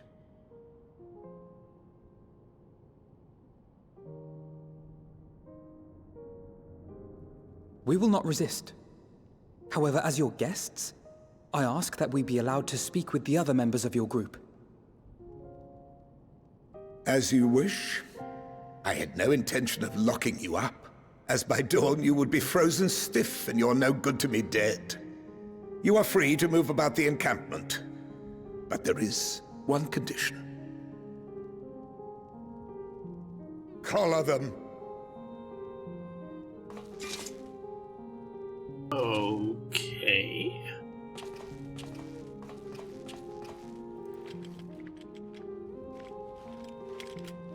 Perhaps explosive collars of some sort. What are these?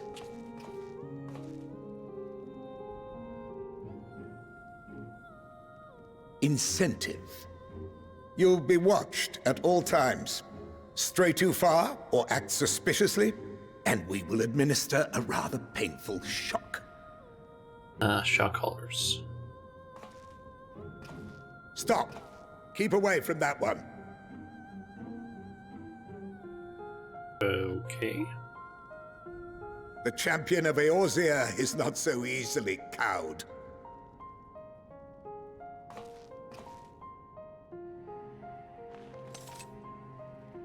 We know who we are.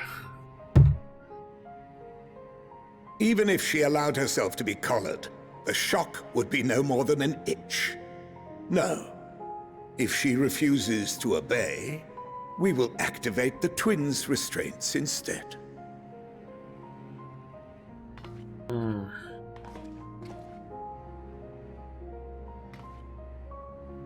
You needn't worry about us.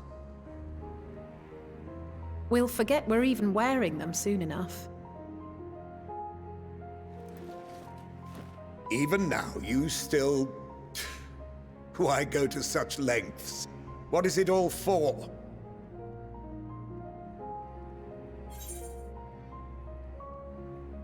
Because even the most bitter adversary may one day see reason. Coldest, blackest of nights. Eager though it may be, we must share the warmth of our fire.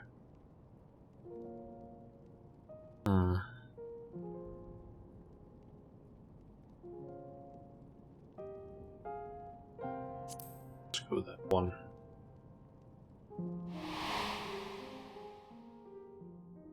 I had a feeling that was something Emmett Self should be said at some point.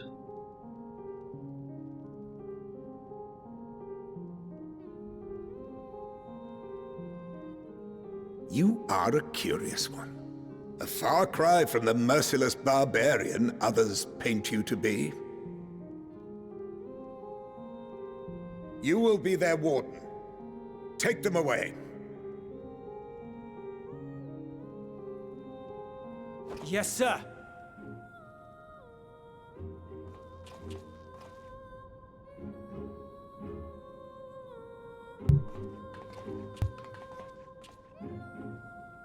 Okay, so can I not leave, or am I able to do that?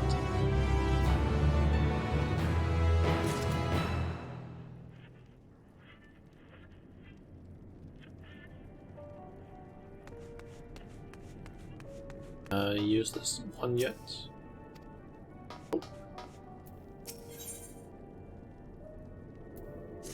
As per Lord Quintus's instructions, I am to supervise you during your time here in Tertium. Before you ask, no, I don't have a key or any other means to remove your collars. Nor would I tell you if I did. And if you try anything, you'll soon wish you hadn't. So, do you truly intend to speak with the others, or was that merely a ruse? We're in no hurry to disobey Lord Quintus, if that's what you mean. Or perhaps you doubt the wisdom of his decision.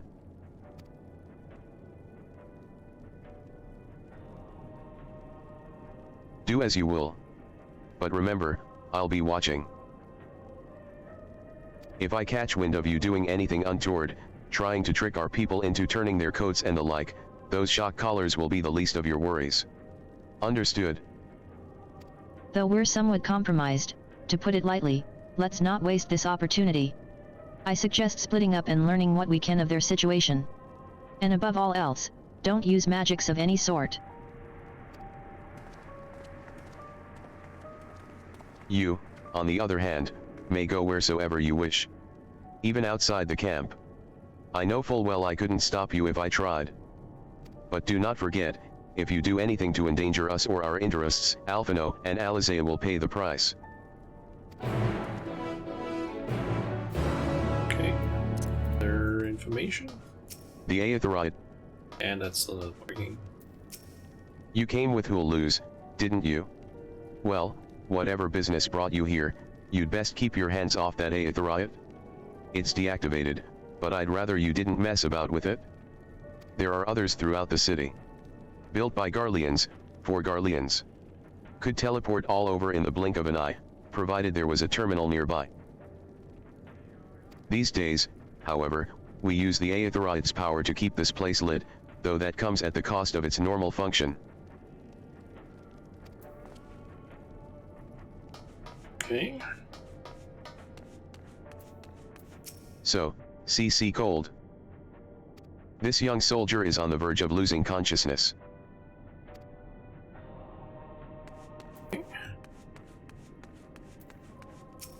It's you.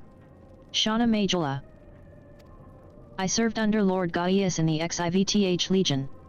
I was there on the night the Praetorium fell. Oh. You and your adventurers. You killed them.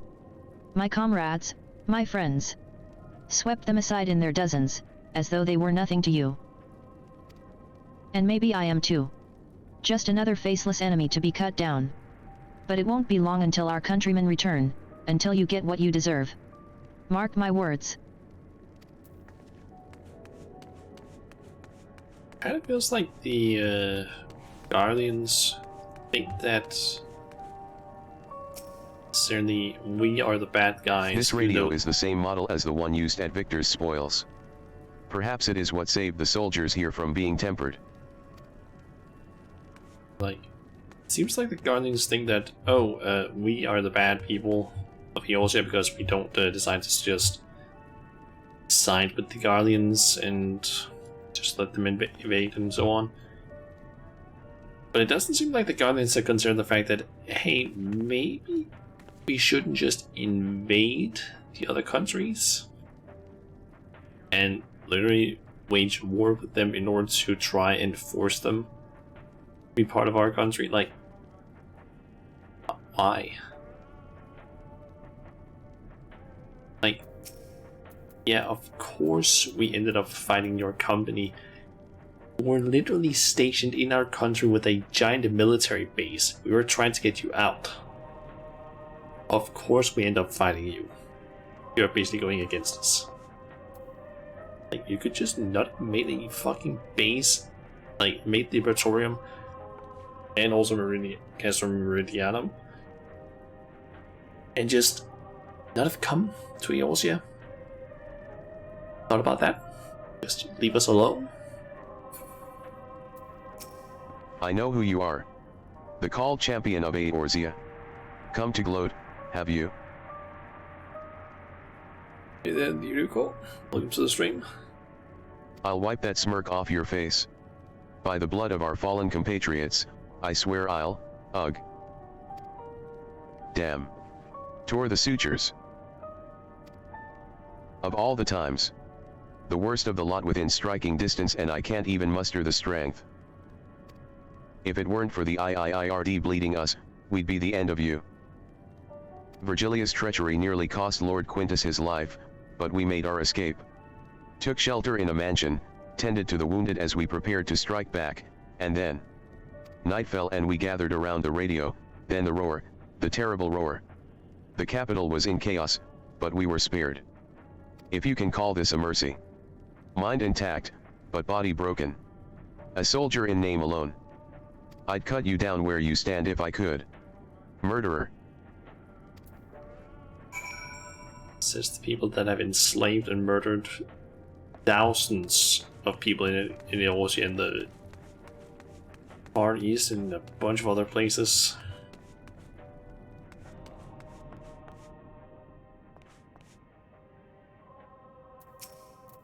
Did you learn anything of note?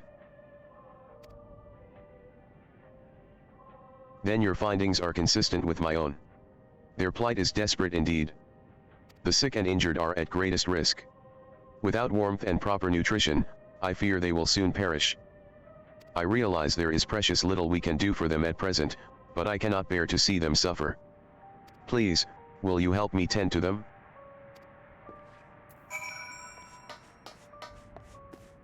Okay. Lavius.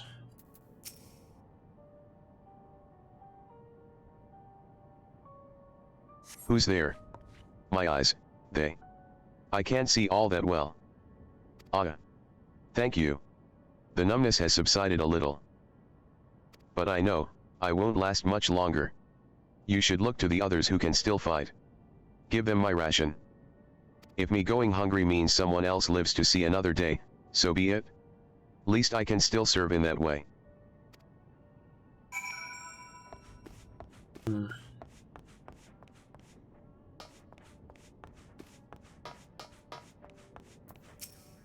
So those you met fare no better?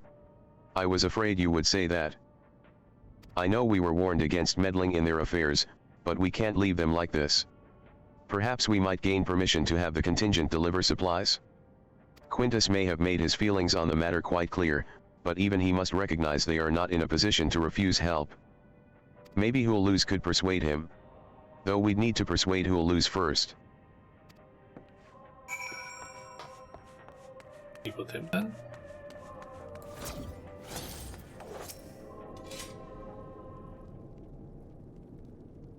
Well, seen enough?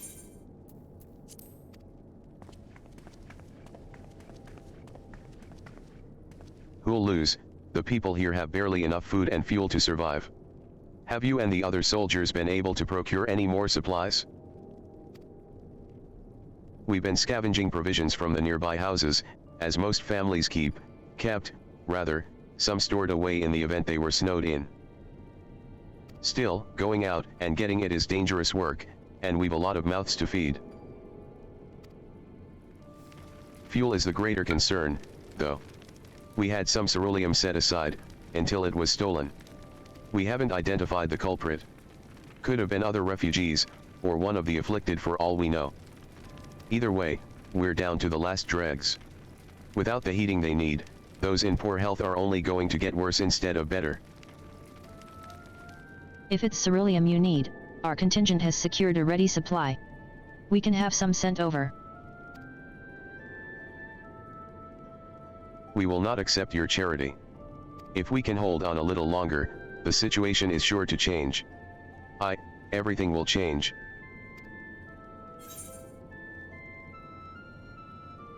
One of your comrades mentioned something along those lines. Those mysterious countrymen of yours, I assume.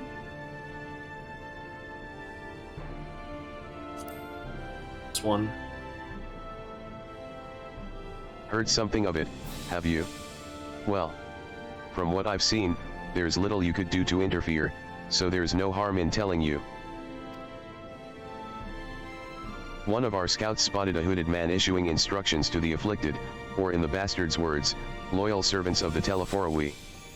Then, he made his way inside the Imperial Palace, or what stands in its place. We'd identified the seat of the enemy's power, we realized. Lord Quintus dispatched a messenger to the XTH Legion saying as much, and instructing them to join forces with the provincial legions to prepare for a combined assault on the Telephorowi. Once our allies arrive, your contingent will be sent running for the hills. Then, we shall reclaim the capital by our own hand. And how do you intend to survive in the meantime? At this rate, many of your countrymen will perish long before reinforcements reach Garlemald. They need help now. Say the word, and we will bring you ceruleum.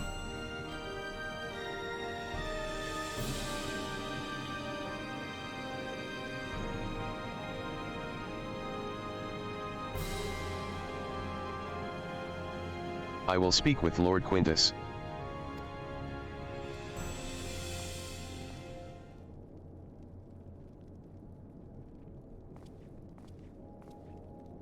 So? Did he agree to it? No. He will not place Garlemald in the debt of her enemies. I have, however, been ordered to search for ceruleum outside. As you are under my watch, you will come with me.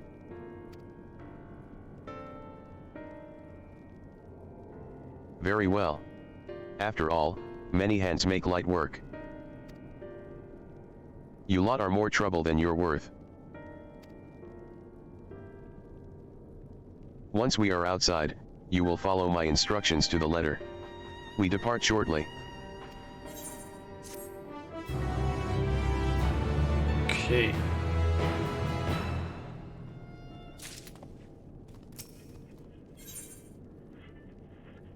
Spark materials, I think it says. We will begin our search for ceruleum in Regio Urbanissima. The first location is Forum Soleus, a park to the northwest of the station. You are to remain close at all times and act only as ordered. Follow me.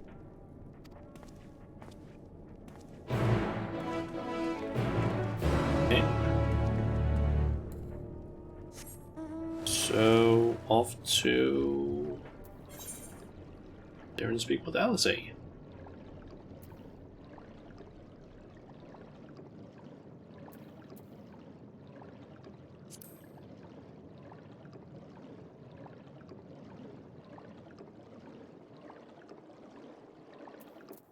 So, is there an Aether current nearby? To the west? By. There it is. The ramp right over here.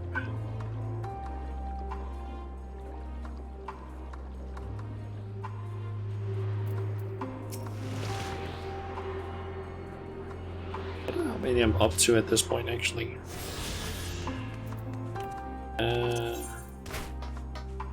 Just missing 2. And then, of course, the ones from the quests.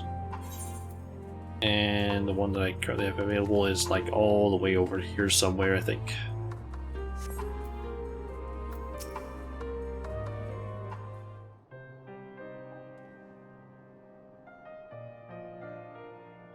So, this is the park. I'm surprised they found space for one amongst all these buildings.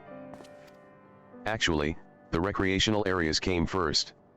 The houses were later built around them. A healthy society requires communal spaces for children to play, and adults to socialize. This park was named after the founding father of the empire, the great Solus Zos Galvus.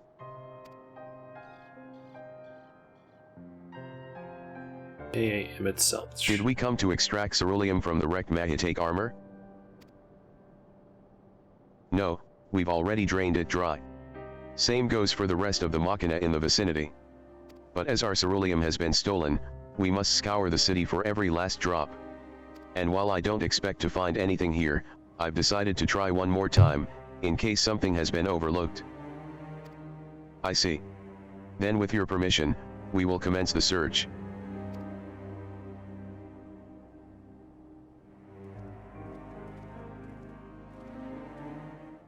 Okay. Search for ceruleum in the form Soldius.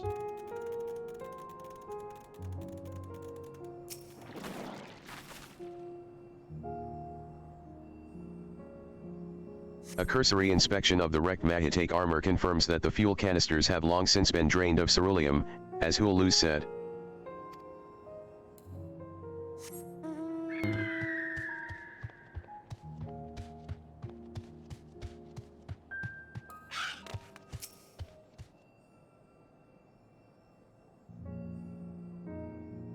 Though rather small by Garlean standards, the structure is reminiscent of a merchant stall.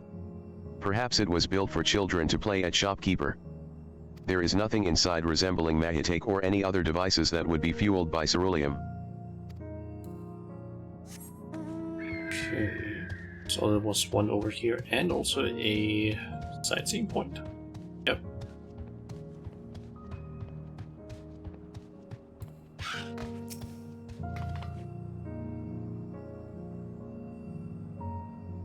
The contraption is built in the style of Imperial war machina, armed with a battery of weapons and capable of transforming into different configurations, but on closer inspection, it appears to be no more than a children's slide.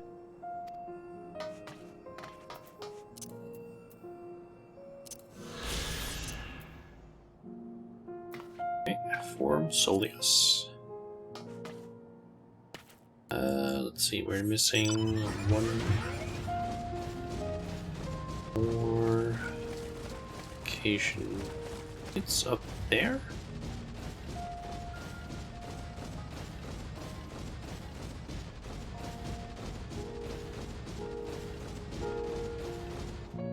Oh, it's over there.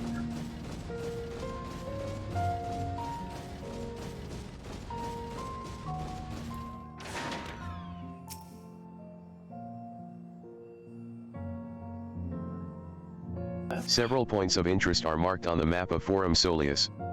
The pond, children's play areas. To your knowledge, however, none would require the use of ceruleum.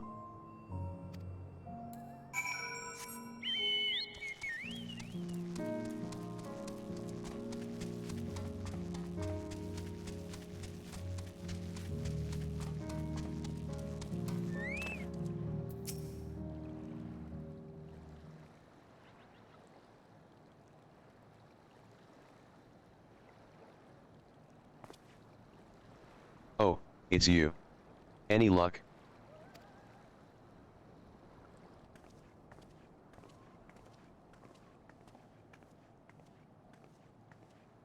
There's no sign of any ceruleum.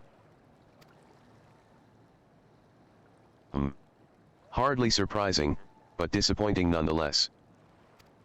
I couldn't help noticing you gazing at the pond. Is something the matter? What? Yes, I mean, no, It's just, I used to bring my brother and sister here to play.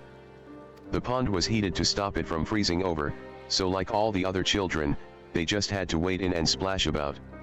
Would have stayed there if I didn't drag them out. We'd be sopping wet when all was said and done. Every time. And every time, when we'd get home, Mother would scold us, saying we'd catch our death walking around like that. The pond was heated. Ooh, ceruleum. With a ceruleum-powered heater, by chance?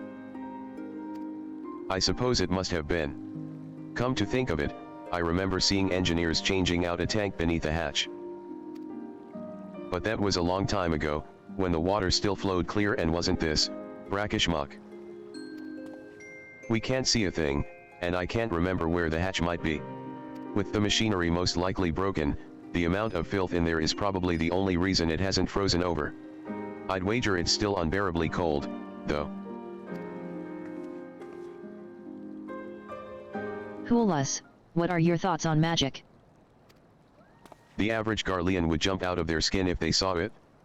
But the East has a few foreign signiferi and medici, so it doesn't scare me. Then I take it you won't mind if I employ a little now. Alphino, as you have a knack for finding dry wood, why don't you bring me some? Once that's done, a blast of verfire should do the trick. Leave it to me. You're not planning to go in there, are you? Of course I am. That tank isn't going to fetch itself. It's nothing so involved as extracting unprocessed ceruleum from a frozen lake like how the tappers do it. We're talking about a shallow pond in a park. And we have a way of warming ourselves up after. But that's insane. So, fancy a dip? Sure. A little friendly competition might make things interesting. Last thing we need is you catching a cold. Step aside while I drink the pond dry, that way we'll find it in no time.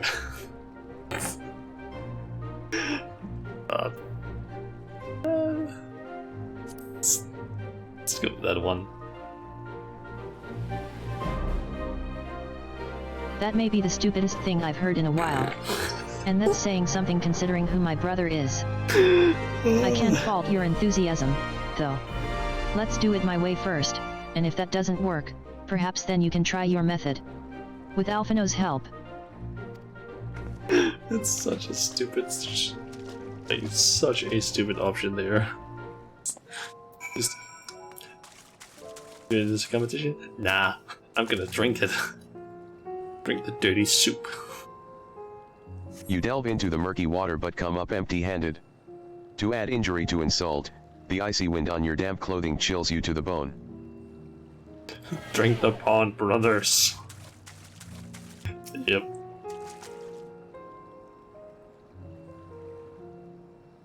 You delve into the murky water but come up empty-handed.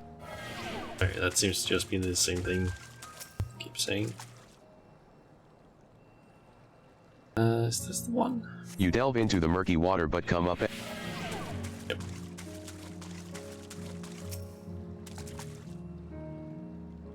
Maybe it won't appear until the... Beneath the water, your fingers catch on what you think might be a handle. Okay.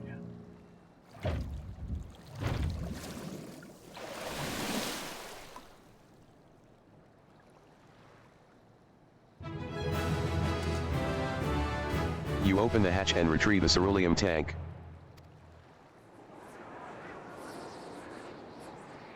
I guess we start shivering, perhaps? Yep. However, your grand discovery comes at great personal cost, as you become acutely aware of the freezing cold and a rancid odor emanating from every ILM of your body.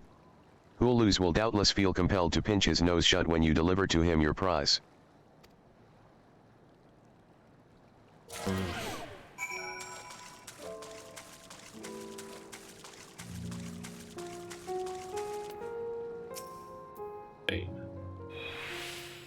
Oh, it needs to be level 83 before I can complete this because it's the level 83 quests. That means I need some quick XP. To a fate. I was kind of thinking that the only problem is just that the only ones are like all the way over here nearby. There is this one, but it needs like then travel all the way back up here. I can't use the Aether right yet.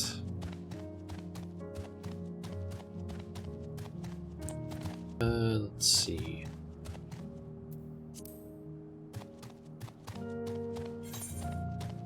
I can actually maybe exploring enough. It's only around 20,000 I guess. Dungeon run. Maybe I just feel like that might take a bit too long in a way. I think I'll just like perhaps try and make my way over to the trial while also, or not trial, over to the fates. And then, so let's see if I can explore a few places while we're doing that.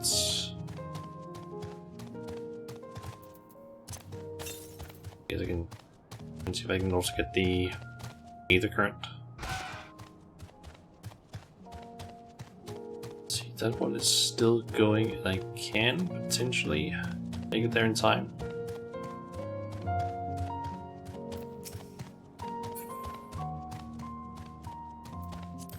to get like a little bit of progress on it.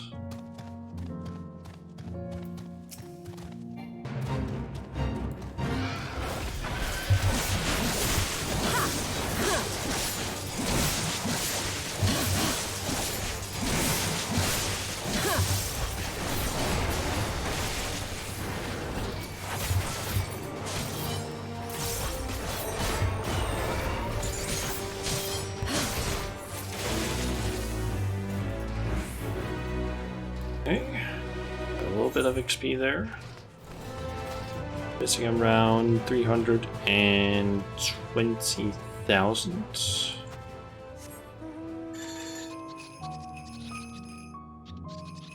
Let's see. Gonna head down towards this one. And I should probably pull out my chocobo in order to do this a little bit easier.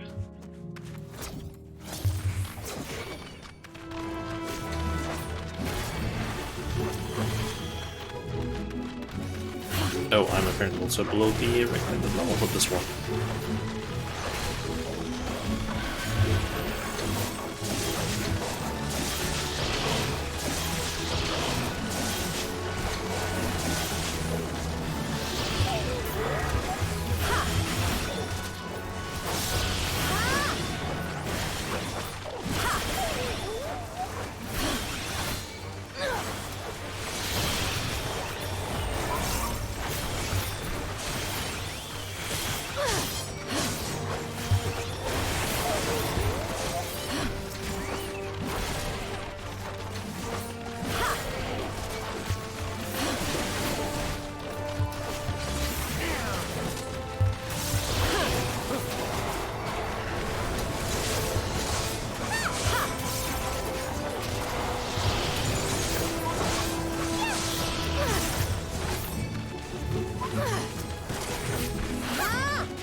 Go.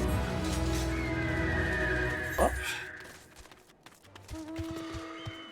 And I guess just on back.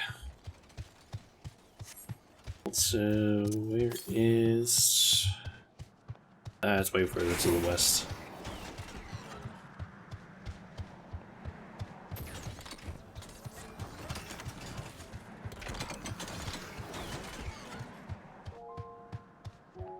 I have noticed that you're following me and wanting me to get in the car, but I'm thinking of just like running over there isn't that far. A little bit, but it shouldn't take me that long at least.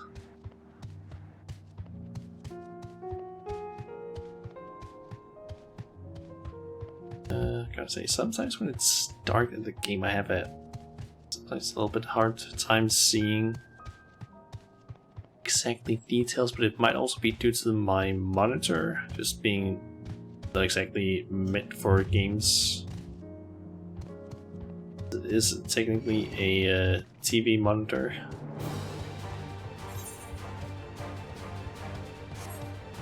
It's sometimes a little bit hard to see stuff when it's like far away.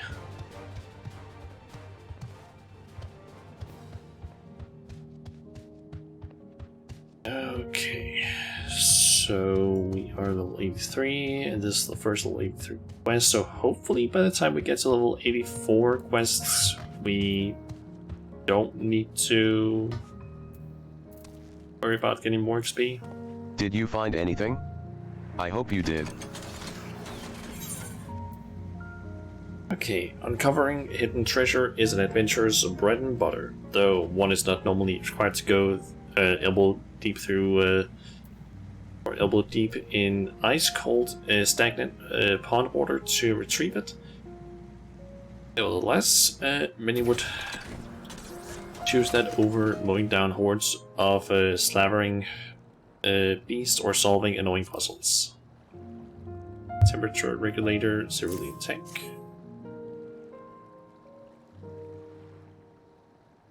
That's it? And there's still some ceruleum left. Ah, the fire's still not ready. Hold on, I'll give Alphino a hand.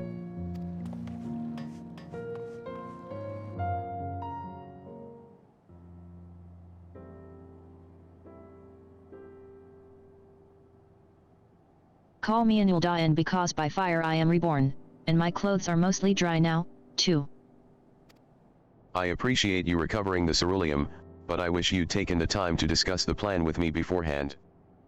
Despite the way you've been treated, in Lord Quintus' eyes, you're still envoys deserving of protection. If you were to die on my watch, he would be most displeased. Your concern is duly noted, but all's well that ends well. Who'll lose? You mentioned coming here with your younger siblings. Did you grow up in Garlemald? I did. Not far from here. My father was an accomplished researcher in his youth, and for his contributions to the Empire awarded an estate. We lived well, better than many. What was Garlemald like in those days? Everything. It was everything you could imagine, and so much more. Even during the coldest winters, we always found warmth and comfort at home. Coming in from the snow, taking off your coat and sitting down for a hot meal, with family. Visiting friends and relatives, receiving that same welcome. Knowing they had everything they needed. Walking down the street, seeing the lights in all the houses, hearing the faint sounds of laughter and song. Of happiness. And although the summers came and went all too quickly, in that brief respite, the ice would melt and the forgotten grass make its triumphant return. Gray clouds gave way to blue skies. Some mornings, we'd climb to the top of the tallest building we could find to watch the sun rise. Never again. Those rooftops are rubble. Those friends dead, and those memories. But if I could reclaim even a fraction of what we once had. Soon, our chance will come. We just need to hold on a little longer.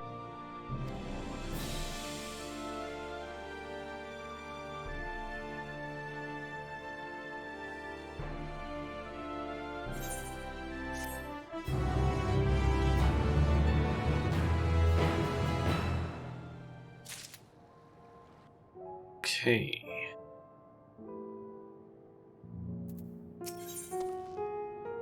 No good deed. Alright, now that you've recovered from your escapades in the pond, there's another location I'd like to search, just outside the park.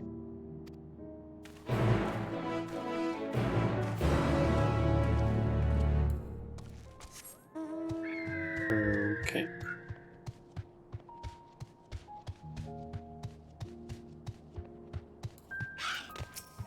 As you can see, this place is littered with the remnants of various types of war machina.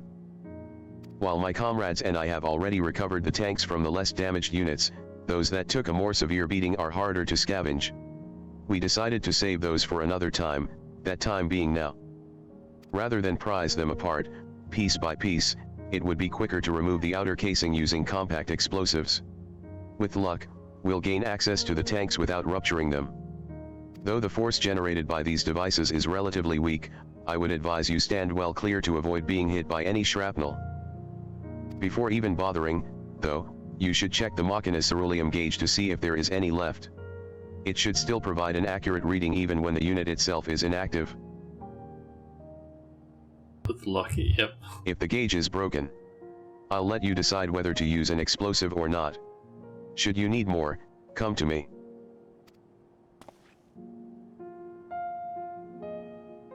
Understood. Let's get to work.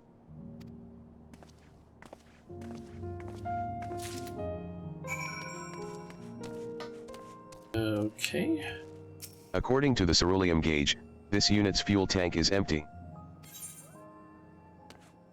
Okay. The ceruleum gauge on this unit appears to have been broken, giving you no way to determine how much fuel its tank may hold.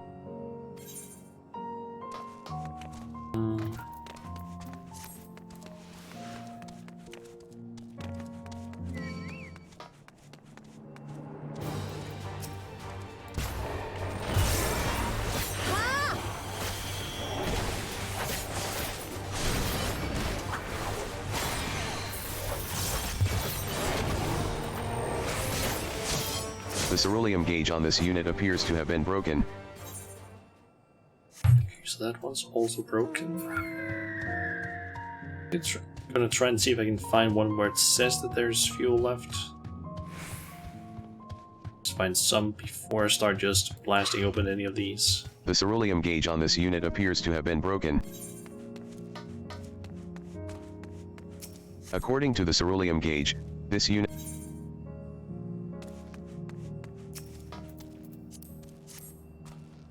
Let's try this one. You retrieve the War Machina's ceruleum tank to find, it is still half full. Or half empty, depending on one's perspective. Either way, who'll lose will surely be pleased by your discovery. All I need to do. Go get some water, good idea. It's so fucking warm today. More explosives? Wait, is that what I think it is? Yep. Not only did this tank survive the attack that disabled the War Machina, in which it was installed, it also escaped the blast of your explosives unscathed. If medals for outstanding service were awarded to inanimate objects, this champion among the cerulean tanks would surely deserve it. Surely deserve one. You've done it again. Truly, luck is on your side. With this, we should be able to refuel quite a few of our heaters. It's time we headed back. Wait here while I go and see how Alizé and Alphino are faring.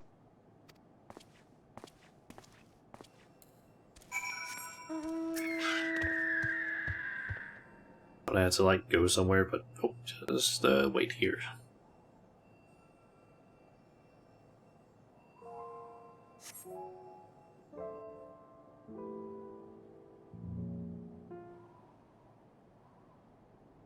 It looks like it might be a voice cutscene.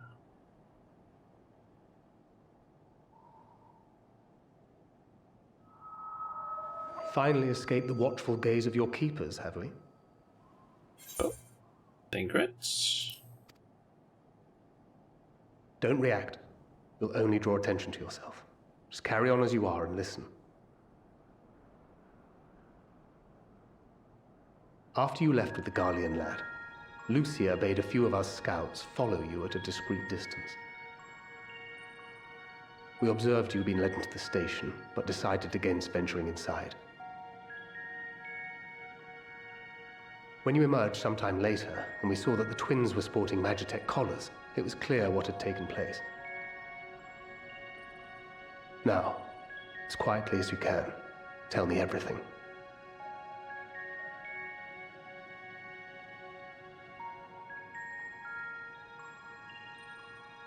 The Legatus himself, eh? Now there's a surprise. This is also the first I've heard of a plan to join forces with the 10th and storm the Tower of Babel. An interesting development, and perhaps the opportunity we've been waiting for. Our comrades back at the camp also received some rather promising news, but it's still too early to get our hopes up. For now, keeping yourselves out of harm's way comes before all else. Whatever demands the Garleans make, indulge them.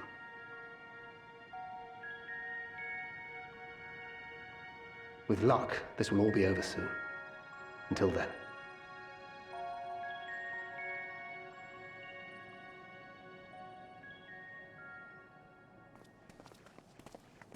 They had not gone far. We searched high and low, but no luck, I'm afraid. I might have guessed you'd be the only one to find anything. I wasn't expecting much to begin with. Eventually, there will be nothing left out here for us to safely salvage. For now, this will have to suffice. We should return to the station.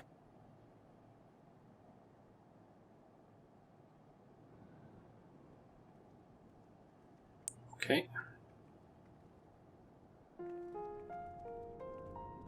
And we get in there, okay. Ah, there you are. Heard you'd gone hunting for ceruleum above ground. Brought back a king's ransom? Hardly. But thanks to these three, we have enough to last a little while longer. Well, well. It's not at all as I was expecting, these ones. For savages, they seem positively docile. They're not savages.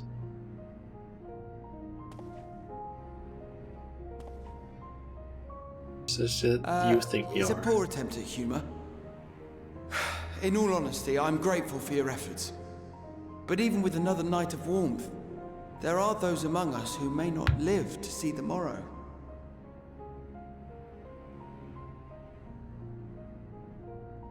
I trust your expedition was fruitful. Lord Quintus!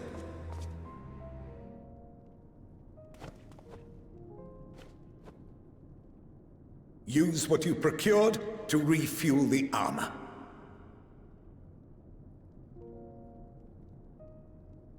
But, sir, what about the heaters for the camp?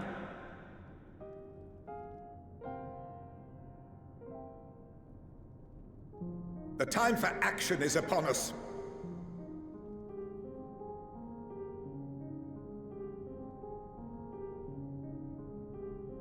My men and I have matters to discuss.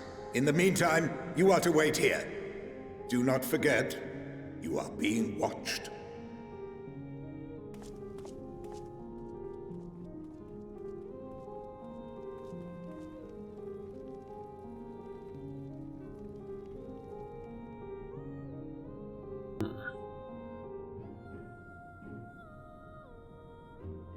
The time for action. What did he mean by that? I can only speculate. Clearly something requiring their magitech, given what we just heard. Whether they plan to utilize it now, or after they join with the 10th, is another question.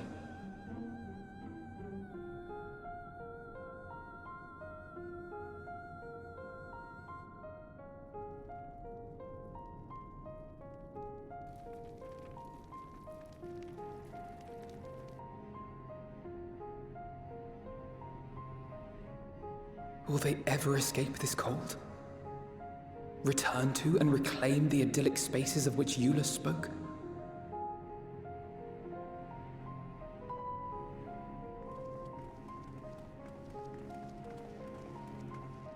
Finished your war, Council?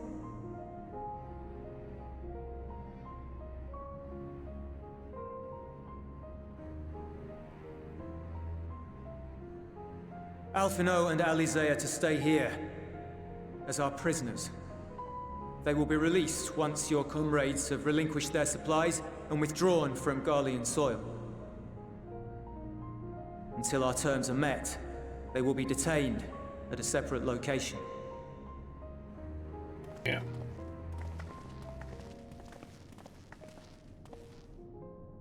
After everything we've said and done, this is how you treat us. Our allies have but limited supplies. They may stave off cold and starvation for a short while, but what then?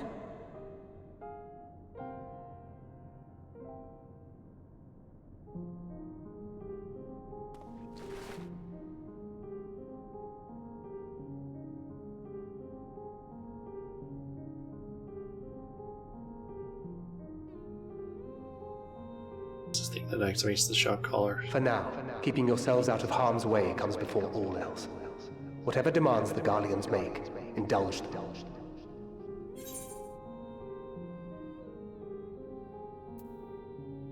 Who's it says? That one.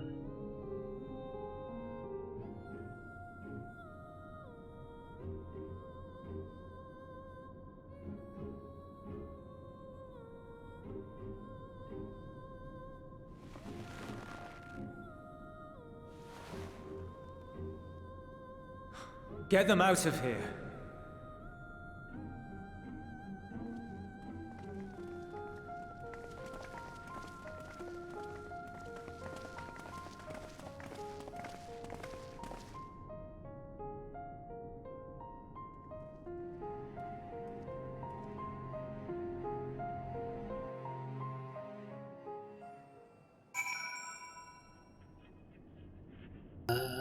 get access to the Aetherite, perhaps? Alphino and Alizea will be fine, providing they do not resist.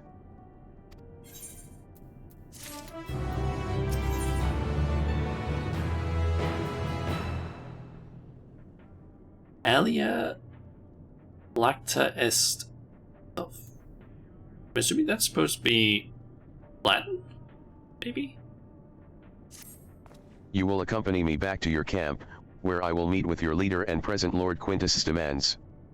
Before we depart, however, there is something I would ask of you. Assuming your contingent complies, the supplies they surrender will need to be transported here. That task falls to Legionaries Marcellinus and Octavia, who will pilot Mahitake armor to your headquarters. You are to inform them that we are leaving shortly. Tell them to ask the eel for further details. In those words. Once you've seen to that, meet me by the exit. Okay.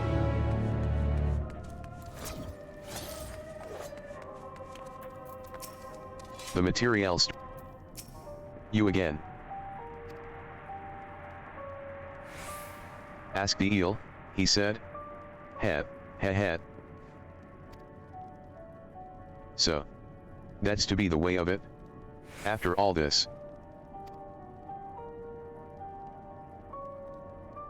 How ironic that you should be the one to deliver the news.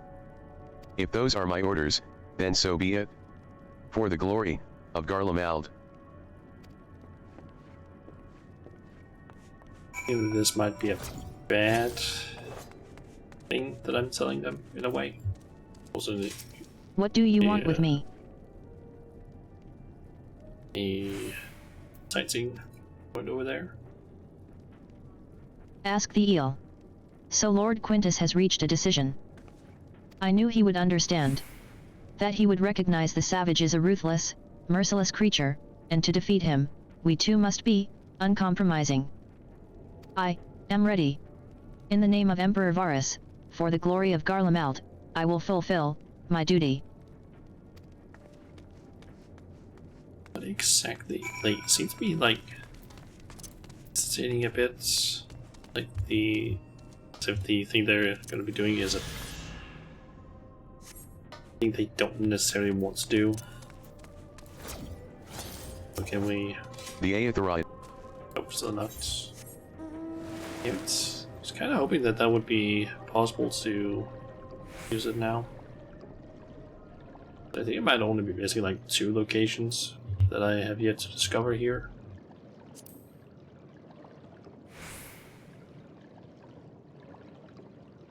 I'll probably get there at some point. Have you done as instructed?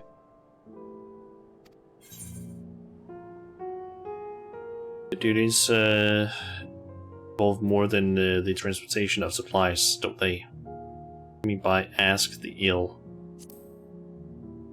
Just one. Duty is rarely a simple thing.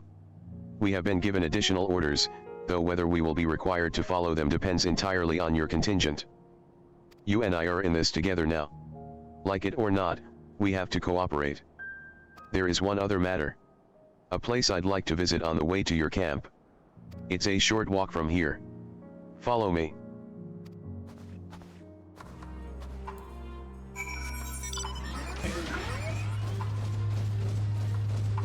So we just head down there.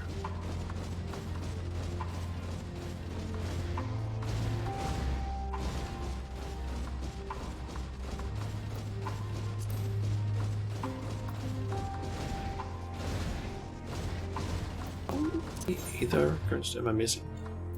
Still 2.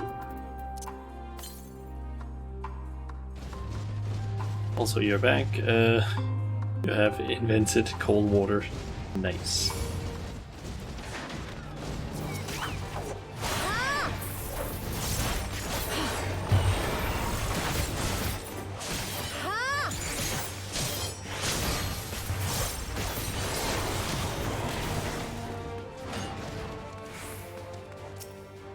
Huluz lingers by the ruins, reluctant to leave and reluctant to stay.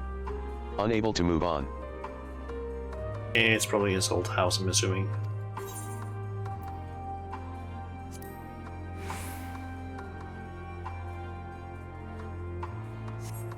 Surprised if it's his old house at least.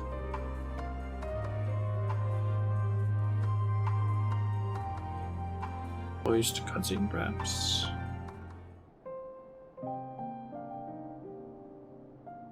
Looks a bit like it.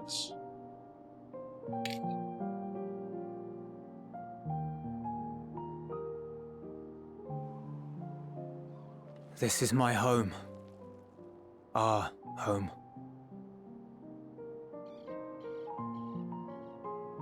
At least it was until that night. I was with Lord Quintus when the capital fell, and thus spared.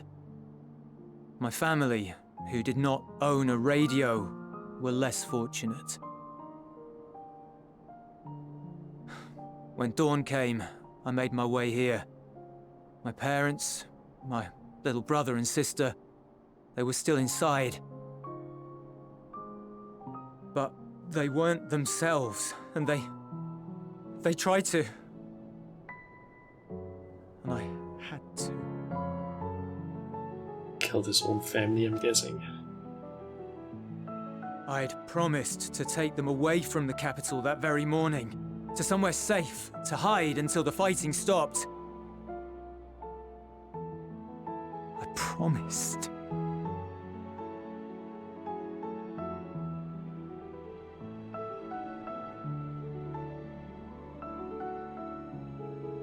The Garlean flag bears a chain, the bonds between our countrymen. A red link at its center, the blood of the fallen. Our loved ones who lived and died for Garlemald.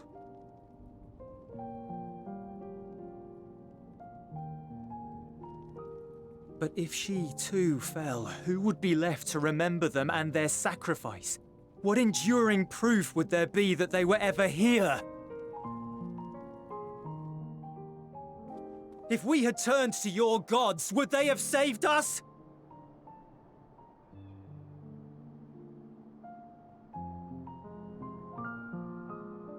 I'm sorry, forget I spoke. We should go.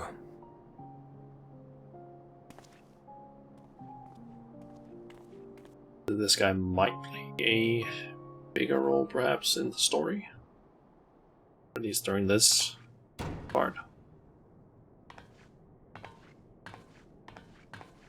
It's no use. Believe me, I do not enjoy being here any more than you. But she wanted us to play along, so that is what we will do.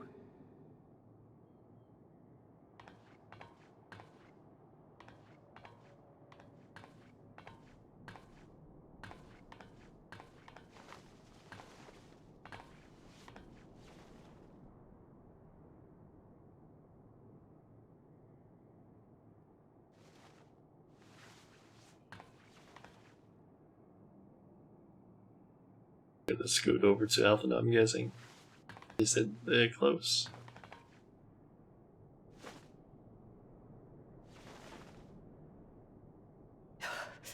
It's so cold.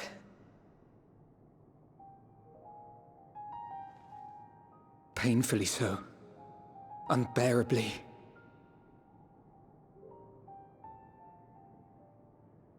I've been thinking about what Quintus said. About why no one would accept Garlean rule. Because they're brother and sister. Irreconcilable differences. When coexistence isn't an option, only conquest remains. Varys at Gimlet said much the same. Only by uniting the world beneath a single standard would we rid ourselves of the Ascians. United as one people. One race cleansed of imperfections. A cold and unforgiving vision. And when we fail to live up to their standards, what place is there for us in their world? But the truly sad, truly frustrating thing is how damnably similar it all is to the lofty ideals of Father and the Forum. Non-intervention. Always non-intervention. Protect our knowledge and our people, and to hells with the rest of you. And yet, I can see how it happened. Varys and Father looked to their elders for guidance and took their virtues as their own. But for this world was of their making. In who else could they place their trust? All of us lost in a sea of chaos, searching desperately for purpose and meaning. But it shouldn't just be an extension of another's. It has to be ours. It has to be. We all have a stake in this world. No one should be silenced. I won't deny that we lack the experience of people such as Father or Quintus. Perhaps they've come to see the world as a series of problems, and the most efficient way of solving them, to reduce everything to fundamental forms. A stone is a stone, a cloud, a flower, no more than that. Simple descriptions that strip the subject of distinguishing characteristics. A man is a man, divided according to race, creed, or allegiance, and to some, defined by such associations. Is that what you think? In my misbegotten youth. But what I believed wisdom was no more than aggressive ignorance. I've since learned to look beyond the banners and the politics, to see people as individuals with their own hopes and dreams. As for my dream of building a better world, well, every day I'm reminded that it is far more complex than I had ever imagined. But it only spurs me onward, to find the wisdom and the strength to see it through to the very end.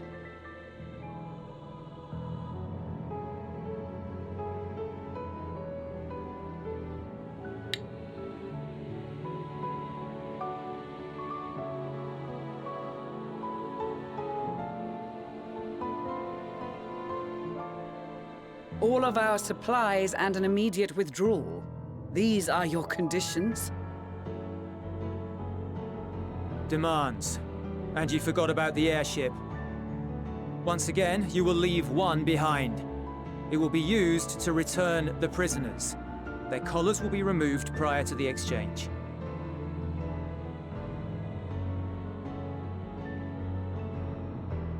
So in the end, not even Father's expertly worded rhetoric could deter you from your chosen course. Huh? Not that I thought for a moment that it would. I've no love for violence, of course, but ours is a cause worth fighting for. I just wish he'd realize it too. Sometimes the only way to protect the ones you love is to take a stand, to refuse to suffer in silence. I want you to know I share your conviction. Whether it be on the battlefield or in the debating chamber, I won't back down. I guess what I'm saying is...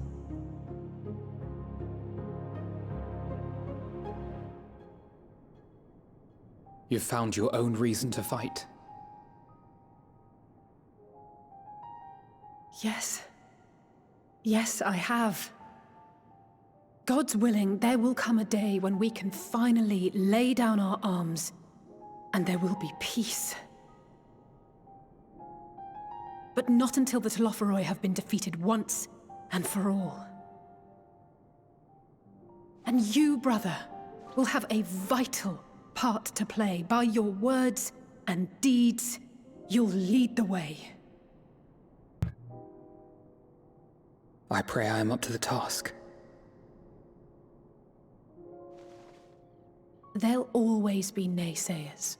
Those who think us fools for even trying.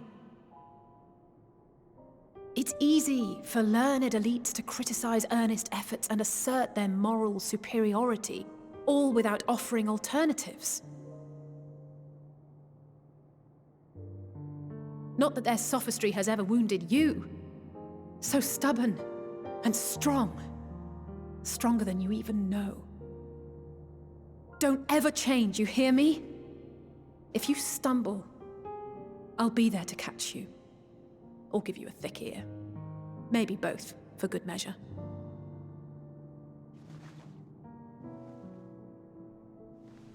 Thank you, Alize.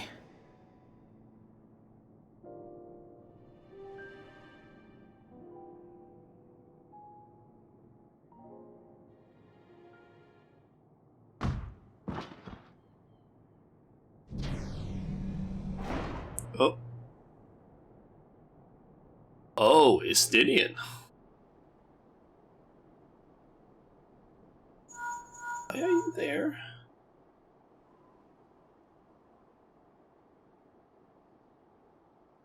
The scouts have secured Alize and Alphino. Their collars were removed without complication as well. They report no casualties, not for their party nor the guards, who will wake from their premature slumber in due course.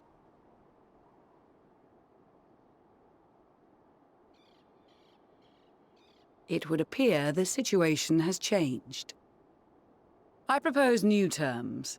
We have information that will be of great interest to Lord Quintus, and I wish to speak with him in person.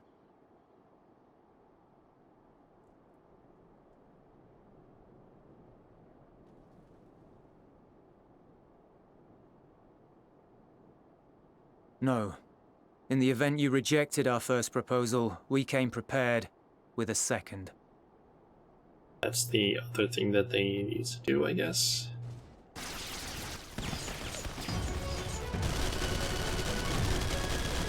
Ambush!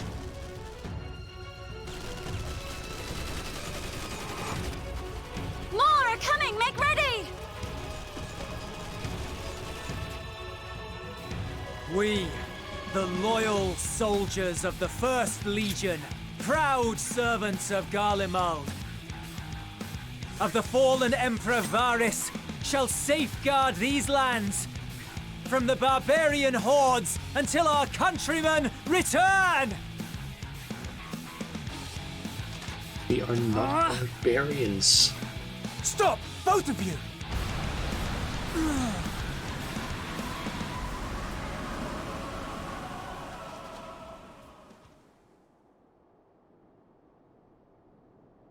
This child may be the worst emissary I have ever seen.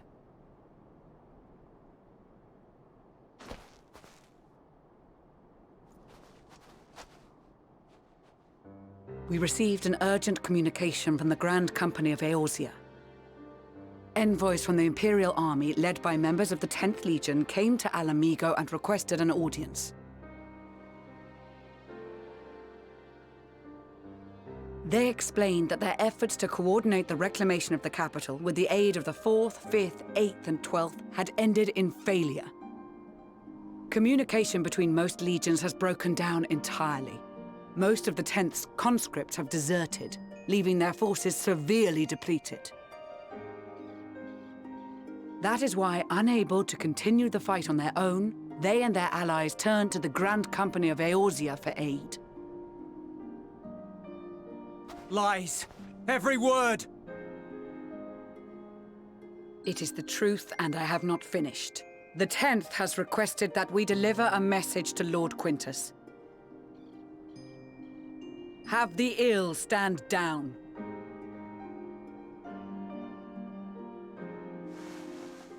You have been listening, my lord? What are your orders?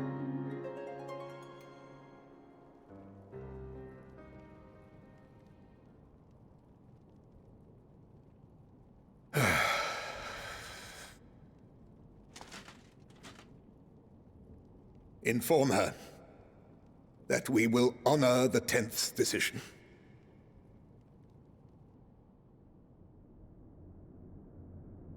Bereft of hope, and now dignity.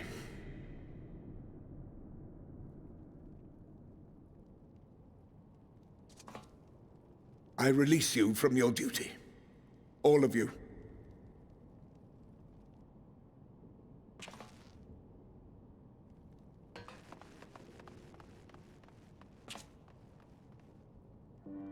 take solace, your radiance, in the knowledge you are not here to witness our debasement. 'Twas a grand, glorious dream we shared. Of a world united, of peace and prosperity.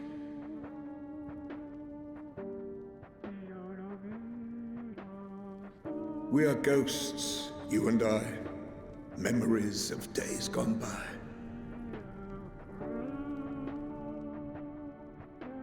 Bonds forged in blood that I will not see tarnished.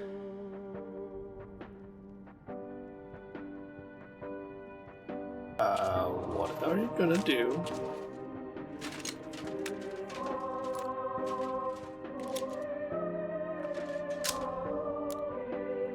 About to commit suicide.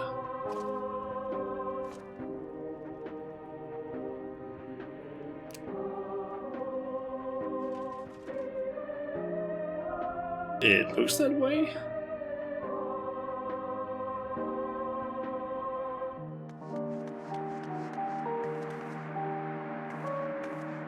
Quickly! We have to reach the station before it's too late.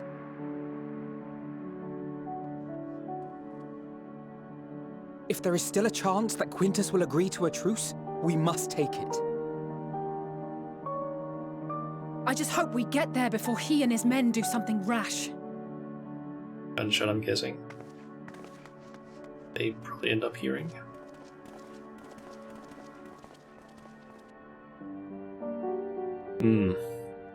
Or that.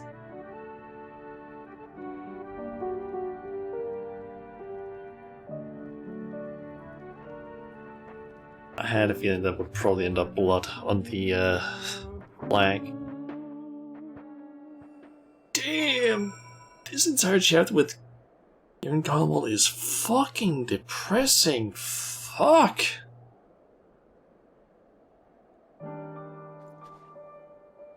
Get here. A woman and her sister die out of the cold because they wouldn't accept our help, because they just literally wouldn't, and thought that we were here to like invade, which we aren't. And now one of the last remaining forces against the Telephoroi here have now crumbled, and their leader committed suicide. What the fuck? Much and more has occurred since last we met. As for determining what comes next, we must speak with Lord Quintus. Yeah, that one's gonna be difficult.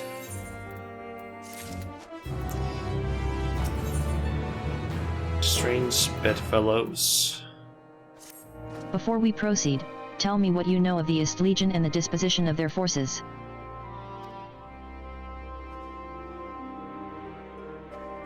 They were preparing for war while the refugees in their care were left to go hungry? A reckless, short-sighted plan that risks the welfare of the people they are sworn to protect. Nevertheless, we cannot compel them to accept our aid. If we were to arrive in force with the intent to do so, we would only incite panic, but perhaps they can be persuaded to follow one of their own. Go with Hulas back to the station and have him lead the refugees here. Some may be unwilling or unable to leave, but for the time being, I'll take what I can get. Alphino, Alizai, and the scouts sent to extricate them should already be at the station. I will also have our other comrades in the area lend their support should it be needed. Understood.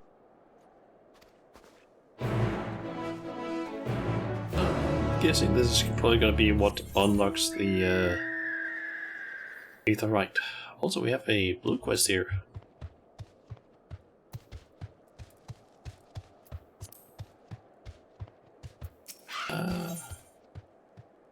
Pursuit of Power.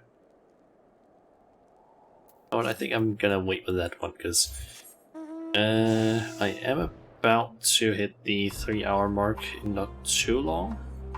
So I'm thinking we'll quickly finish up this quest, and that will probably be where I go ahead and end the stream for today.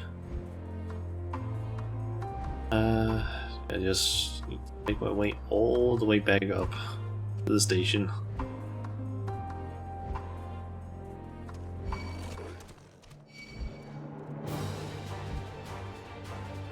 to be honest, once I'm done with the stream, I'm basically gonna be setting my PC to just start rendering videos, because I've been slowly doing that. I've technically only done it like one day so far, but I basically started taking my old recordings from I basically recorded, or when I stream I also record at the same time streams on my PC, so that I can basically have access to them like without it possibly being like lower quality or basically any sort of like problem that can happen, including muting by Twitch, and maybe just so I could, like, if I wanted to upload it to YouTube. I've now started taking the recordings, since I only have the ones from when I started playing Final Fantasy. I basically started editing them a little bit, since they were from before I was a VTuber, and I'm basically just planning on, once I've recorded or edited enough of them and uploaded them, I'll start basically releasing the VODs on YouTube.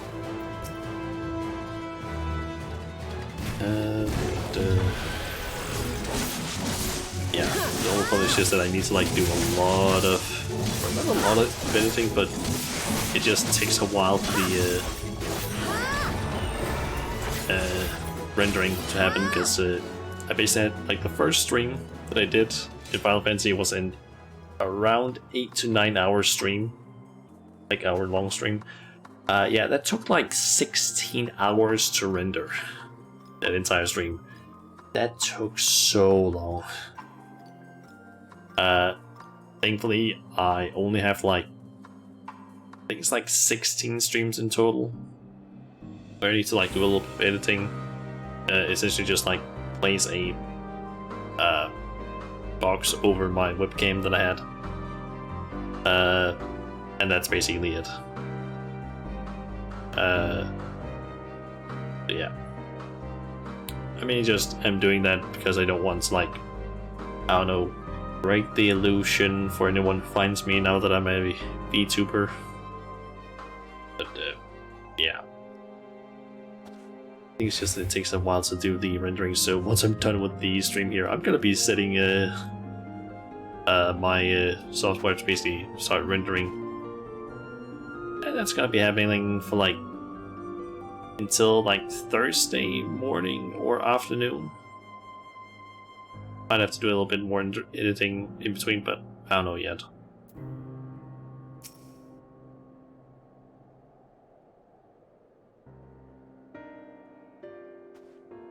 Also, this does not look like it's voiced. Shauna, and Hulas.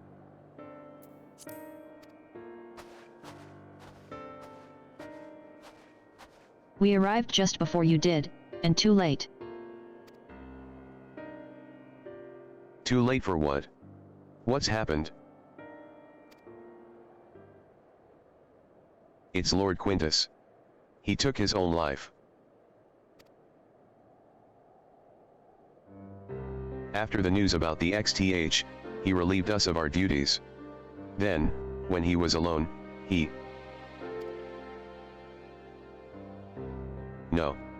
No, he wouldn't.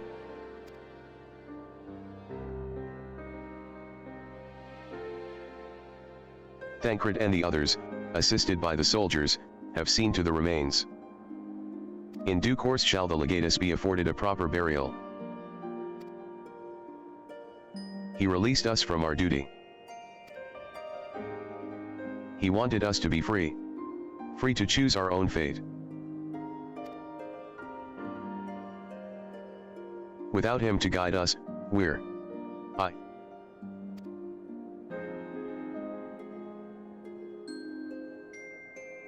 I have just this moment spoken with Lucia.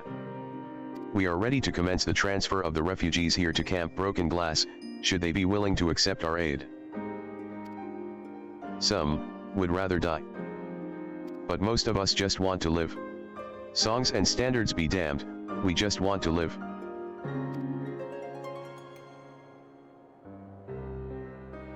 We'll need to speak with the refugees. They'll have to decide for themselves if they wish to come with us. If any would prefer to stay, we can have supplies brought over for them. It'll be a hard journey for the others, but we'll see they reach our camp safely.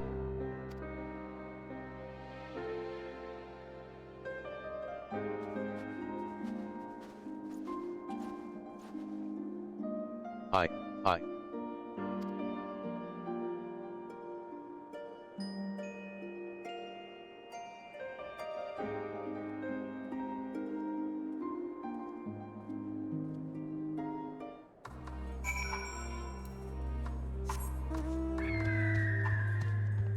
I'm going to speak with Sabi Meownus. I think that's how. I actually don't know how to pronounce that.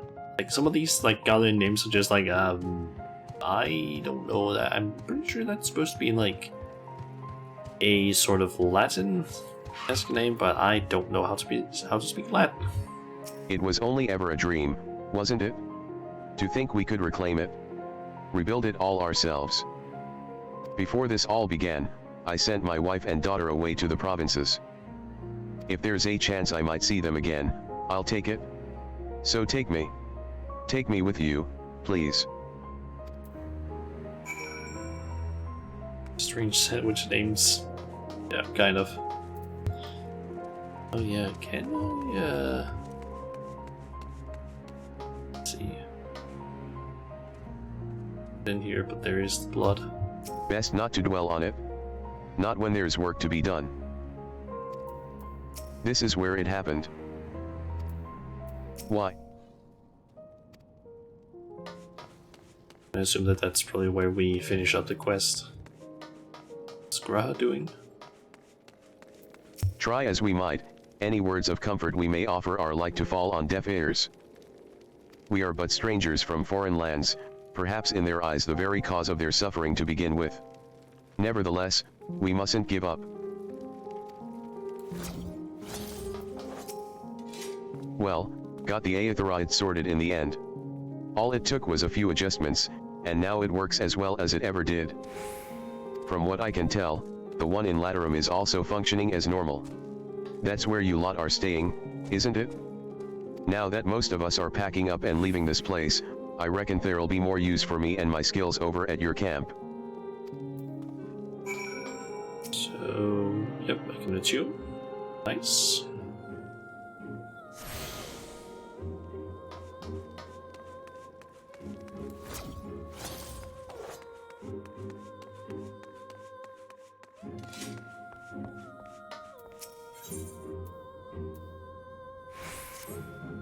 I think that's the wrong person. To employ healing magics now would likely invite catastrophe, as thou canst attest from thy experiences at Victor's spoils.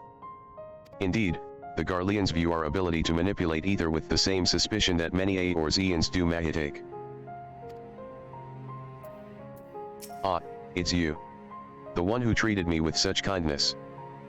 I heard from the others that you're not from around here. Heh, I thought you were one of us. Not that it makes much difference now. Purebloods, migrants, savages. After a while the words start to lose meaning, until all you're left with is anger and fear and hate, and I'm too tired. If you and yours have come to offer aid, I'd be glad to accept. Okay, speak with Alphino.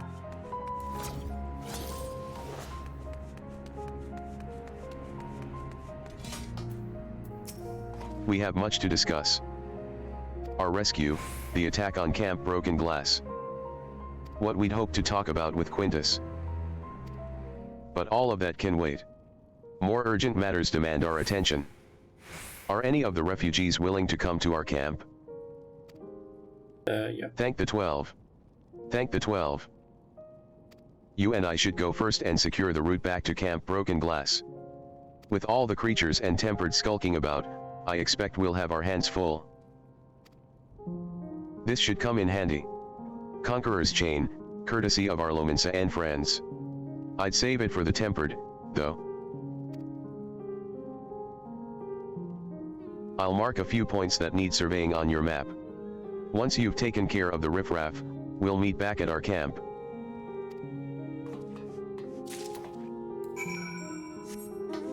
Okay. So just survey those 3 locations.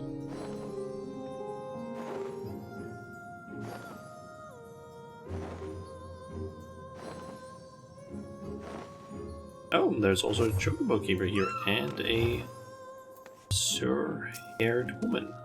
Ah.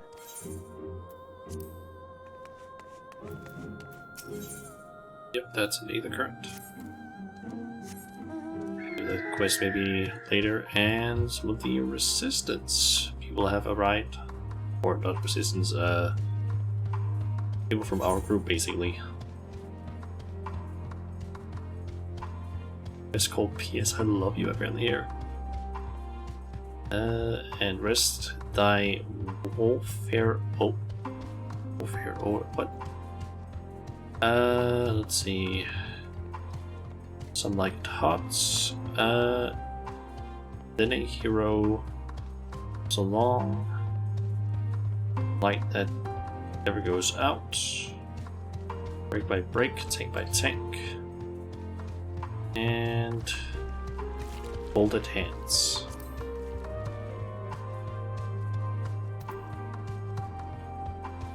The treated chain capable of binding even the wriggliest of opponents.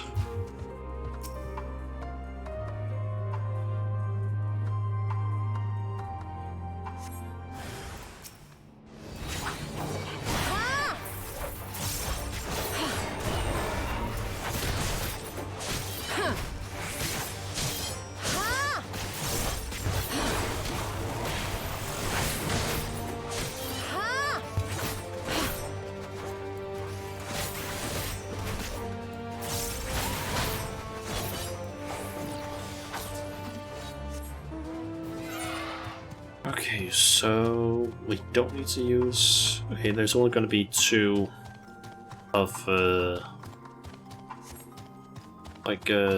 tempered teams.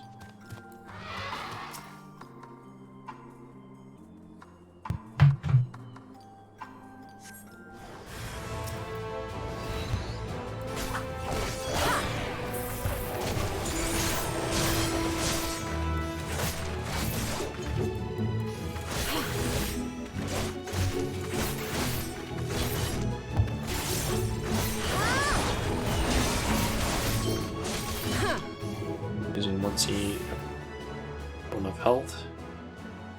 Use this.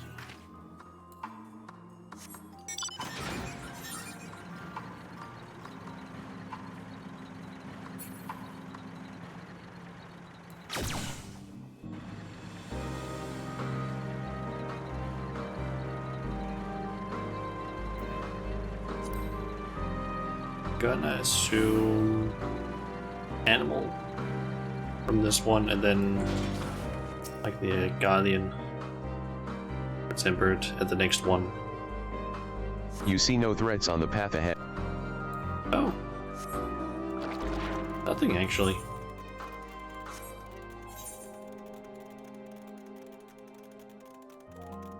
See, we currently have 2 blue quests. If either currents available, it's going to be 5 in total.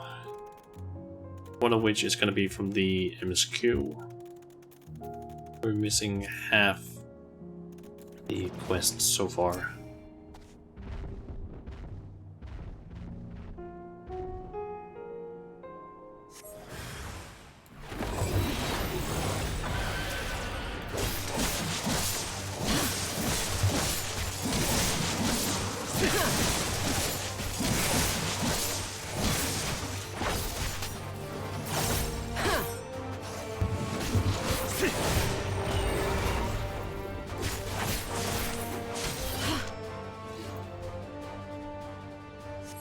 Conqueror's Chain and Banquet. Oh, no, actually, it's not all the way back at the camp. Ah. I didn't expect that that's maybe be the case.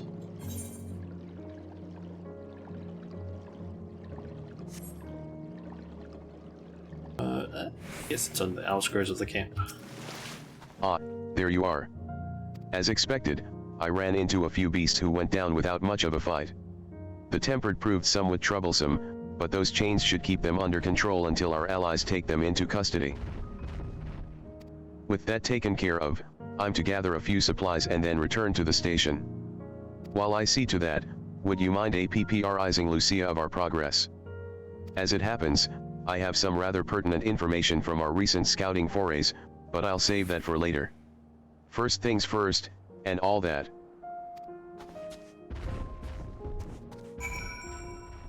Okay, and just go and finish up the quest then.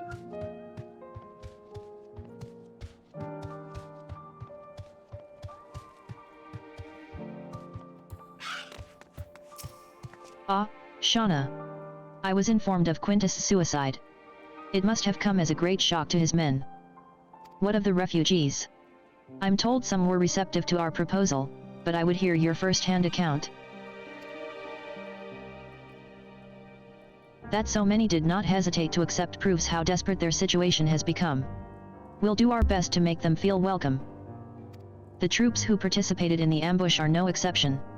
They will be afforded the same treatment as any other refugees, perfidy notwithstanding.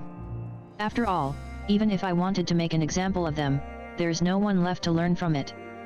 We will tell our allies that these soldiers were acting under the direct orders of their legatus, and that following his suicide, they offered a full and unconditional surrender. Perhaps Quintus thought that had he lived, he would be tried as a war criminal, and his men punished with him. Perhaps, by taking his own life, he hoped to absolve them of any culpability. Or perhaps, like too many others, he was a true believer to the end. Who can say? I didn't know the man, or his heart. His reasons, noble or otherwise, died with him, and it falls to us to clean up the mess.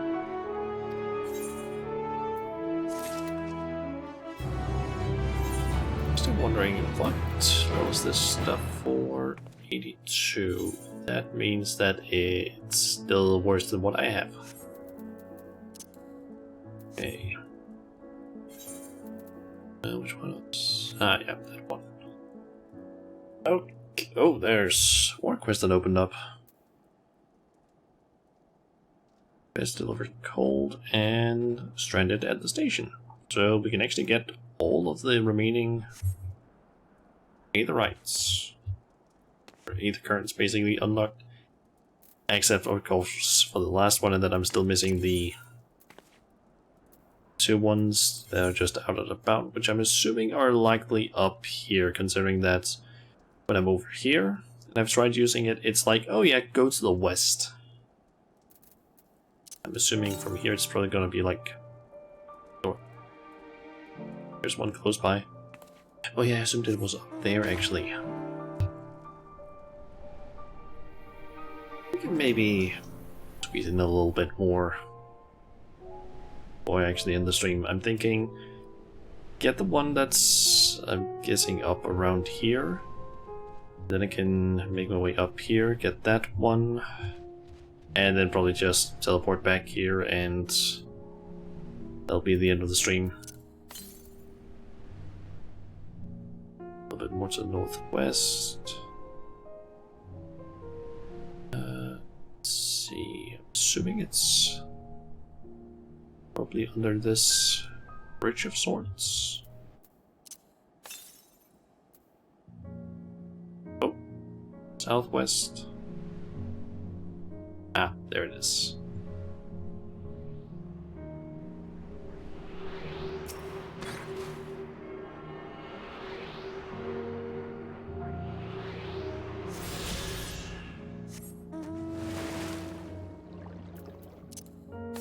And it should just be, yep, 309 or 370 north, so that's probably up around Forum Patanes or whatever it's called.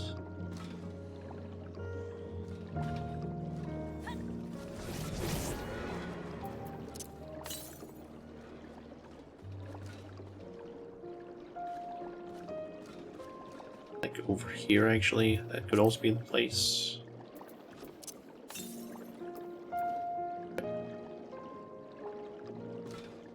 It's most likely at the end of this thing, or kind of. halfway inside this little, like, corner.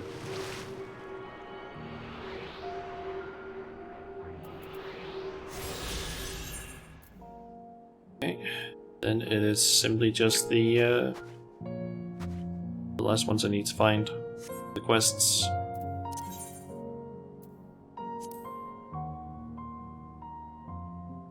Also Bard and Broken Glass.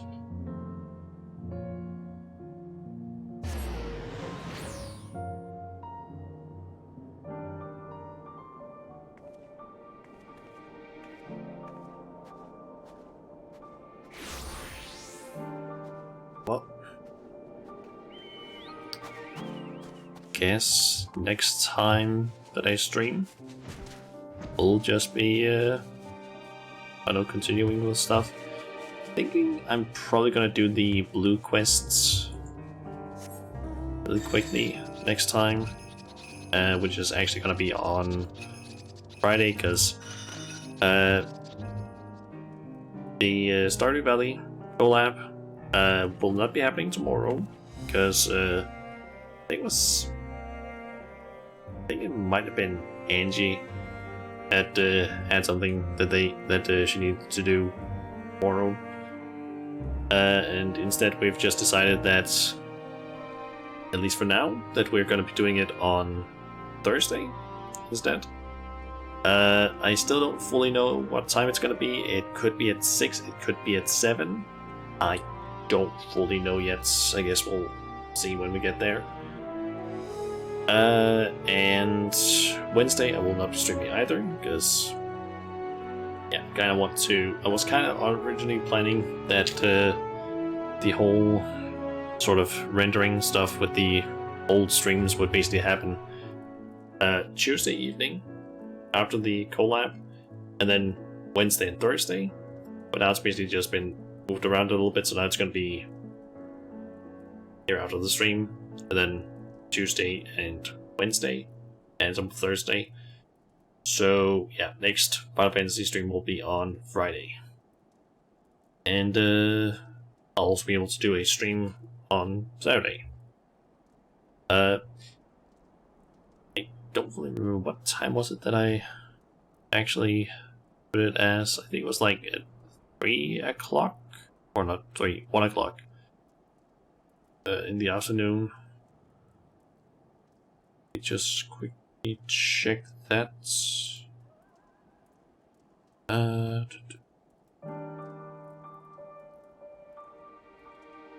What was it again? Yep, 1 o'clock in the afternoon. That's because can't do it in the evening because my FC basically has a like event planned. So yeah, kind of want to be part of that. Maybe also because we're doing we're going to be doing a like a picture for the FC afterwards. Yeah, that's why it's at like 1 in the afternoon that it's starting, and then I'll be going for the usual 5 hours, such. Also, what is?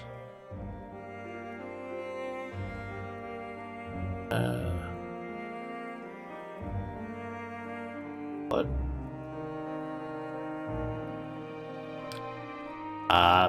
What the hell is happening on Twitter? For some reason, it seems like I think Shy Lily has maybe been banned or something from Twitter or from Twitch, I think.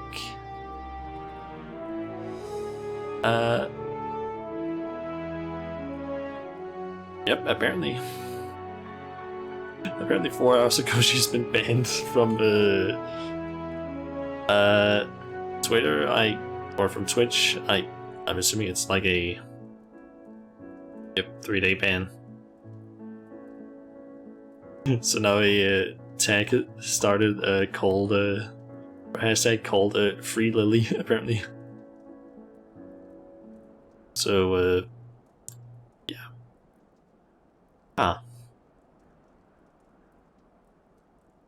And apparently that's put some problems with for Bao as well, since yeah, she was apparently planning on doing a fanfic reading with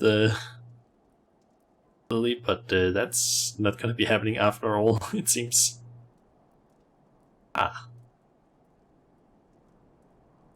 It's gonna be happening next week. The only reason I noticed that was because I was like, going to check Twitter, what was my schedule saying regarding when it was gonna start, and then I was like, trends for you, Free Lily. What?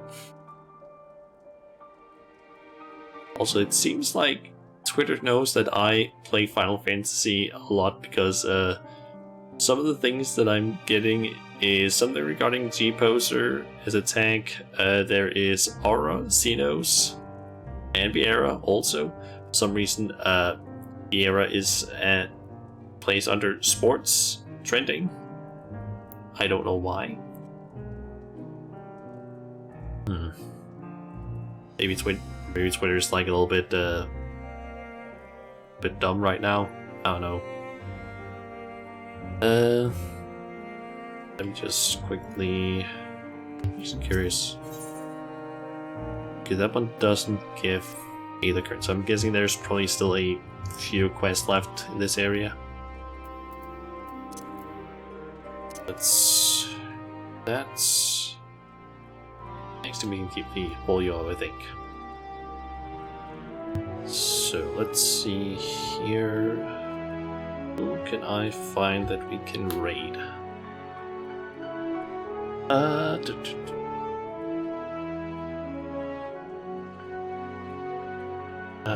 I am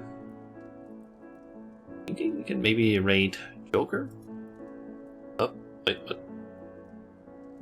Hold on, what? Why was that button there? Why was that image there? Okay, so basically, I think I might have forgotten to remove a few things, but basically, this thing here is basically something I've been trying to mess around with a bit. I basically watched one streamer or slash YouTuber called Shenpai. She basically had that in one of her streams where it's like a toggle she can do. I've been trying to mess around a bit with that one before, like previously. The only problem is just that I had some problems with it to an extent, and it didn't fully work. And now I've tried it again, both with that one and also a different one, which is supposed to be like showing that image and also be playing some audio at the same time, where I can basically toggle it on and off. The only problem is just that for some reason the audio seems to be playing in a dumb way. Because essentially the way it's supposed to be playing is it's just supposed to be like playing the audio on stream, but I also want to be able to hear it. The thing is just that when it's playing then, it starts playing in a really dumb way where it's like, oh yeah, let's play both the audio, like both the audio file and MP3, and basically just like play that on stream. But at the same time, it's also getting picked up by my desktop audio for some reason. Audio playing in a dumb way. Have you seen Windows? Yeah, true. I don't know what's going on with it, because as far as I can see online, the way I'm doing, like the way I've set things up should be working correctly, because it's like, in order for me to hear the MP3 file being played, I need to basically have like monitoring enabled for audio. Basically in OBS you can basically enable audio monitoring, which means that it will play the audio through a channel that you can listen to. Only problem is you can basically like either have that enabled, you can have it like you can basically by default monitoring is disabled. You can then turn it off or turn it on so that only you can hear it, like so that the monitoring basically is like only, or the audio is only playing for you and not on stream. Or you can set it so it's playing normally on stream and you can hear it. I want it that way. The only problem is just that it won't play in the correct way because it seems to be playing in a dumb way, and I don't know how to fix it. At least I've been trying to mess with things, but I haven't had any success with it yet, so yeah. Hopefully I can fix that. I guess I can really quickly show them. Also, the only problem is just that this might be loud, so you know what? I'm not gonna play that audio after all.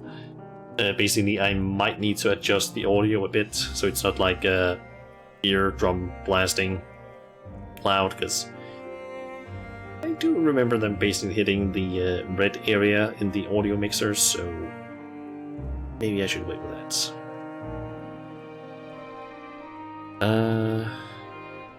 Yeah. Let's see. First I was thinking of good raid is Joker Girl. She apparently has a new mic and some new tracking, according to her title. But yeah, she's currently playing some Raft. I know about the game, but not too much about it. Like, I kind of understand the general concept of it just being like you're in the ocean on a raft. There's a lot of dangerous things. You can kind of build stuff. But apart from that, I don't know really a whole lot. I know that there's apparently multiplayer, but I don't really know anything else about it. But yeah. Minecraft in the ocean, kind of. So to an extent. Like less creativity, to be honest, in terms of like what you can build, but it's basically just the raft that you can upgrade. Still, from what I've seen, it looks interesting. I don't think I have it, but not really planning on playing it anyway anytime soon. Because I am also like extremely just scared of the ocean. So, yeah. I think that was pretty clear when I played Subnautica as well. That me and the ocean is like, no thank you.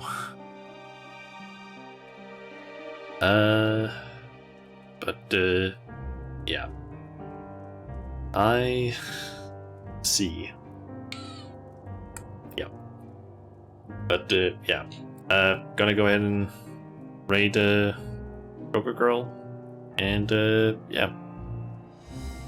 Hopefully I'll be back on Thursday if we end up doing the rollout there, and if not, then yeah, should be back on Friday. So yeah, that's it. So stream, you're welcome. You're cool. And well, thank you everyone for dropping by and watching. So yeah, I guess just until next time everyone, I'll see ya.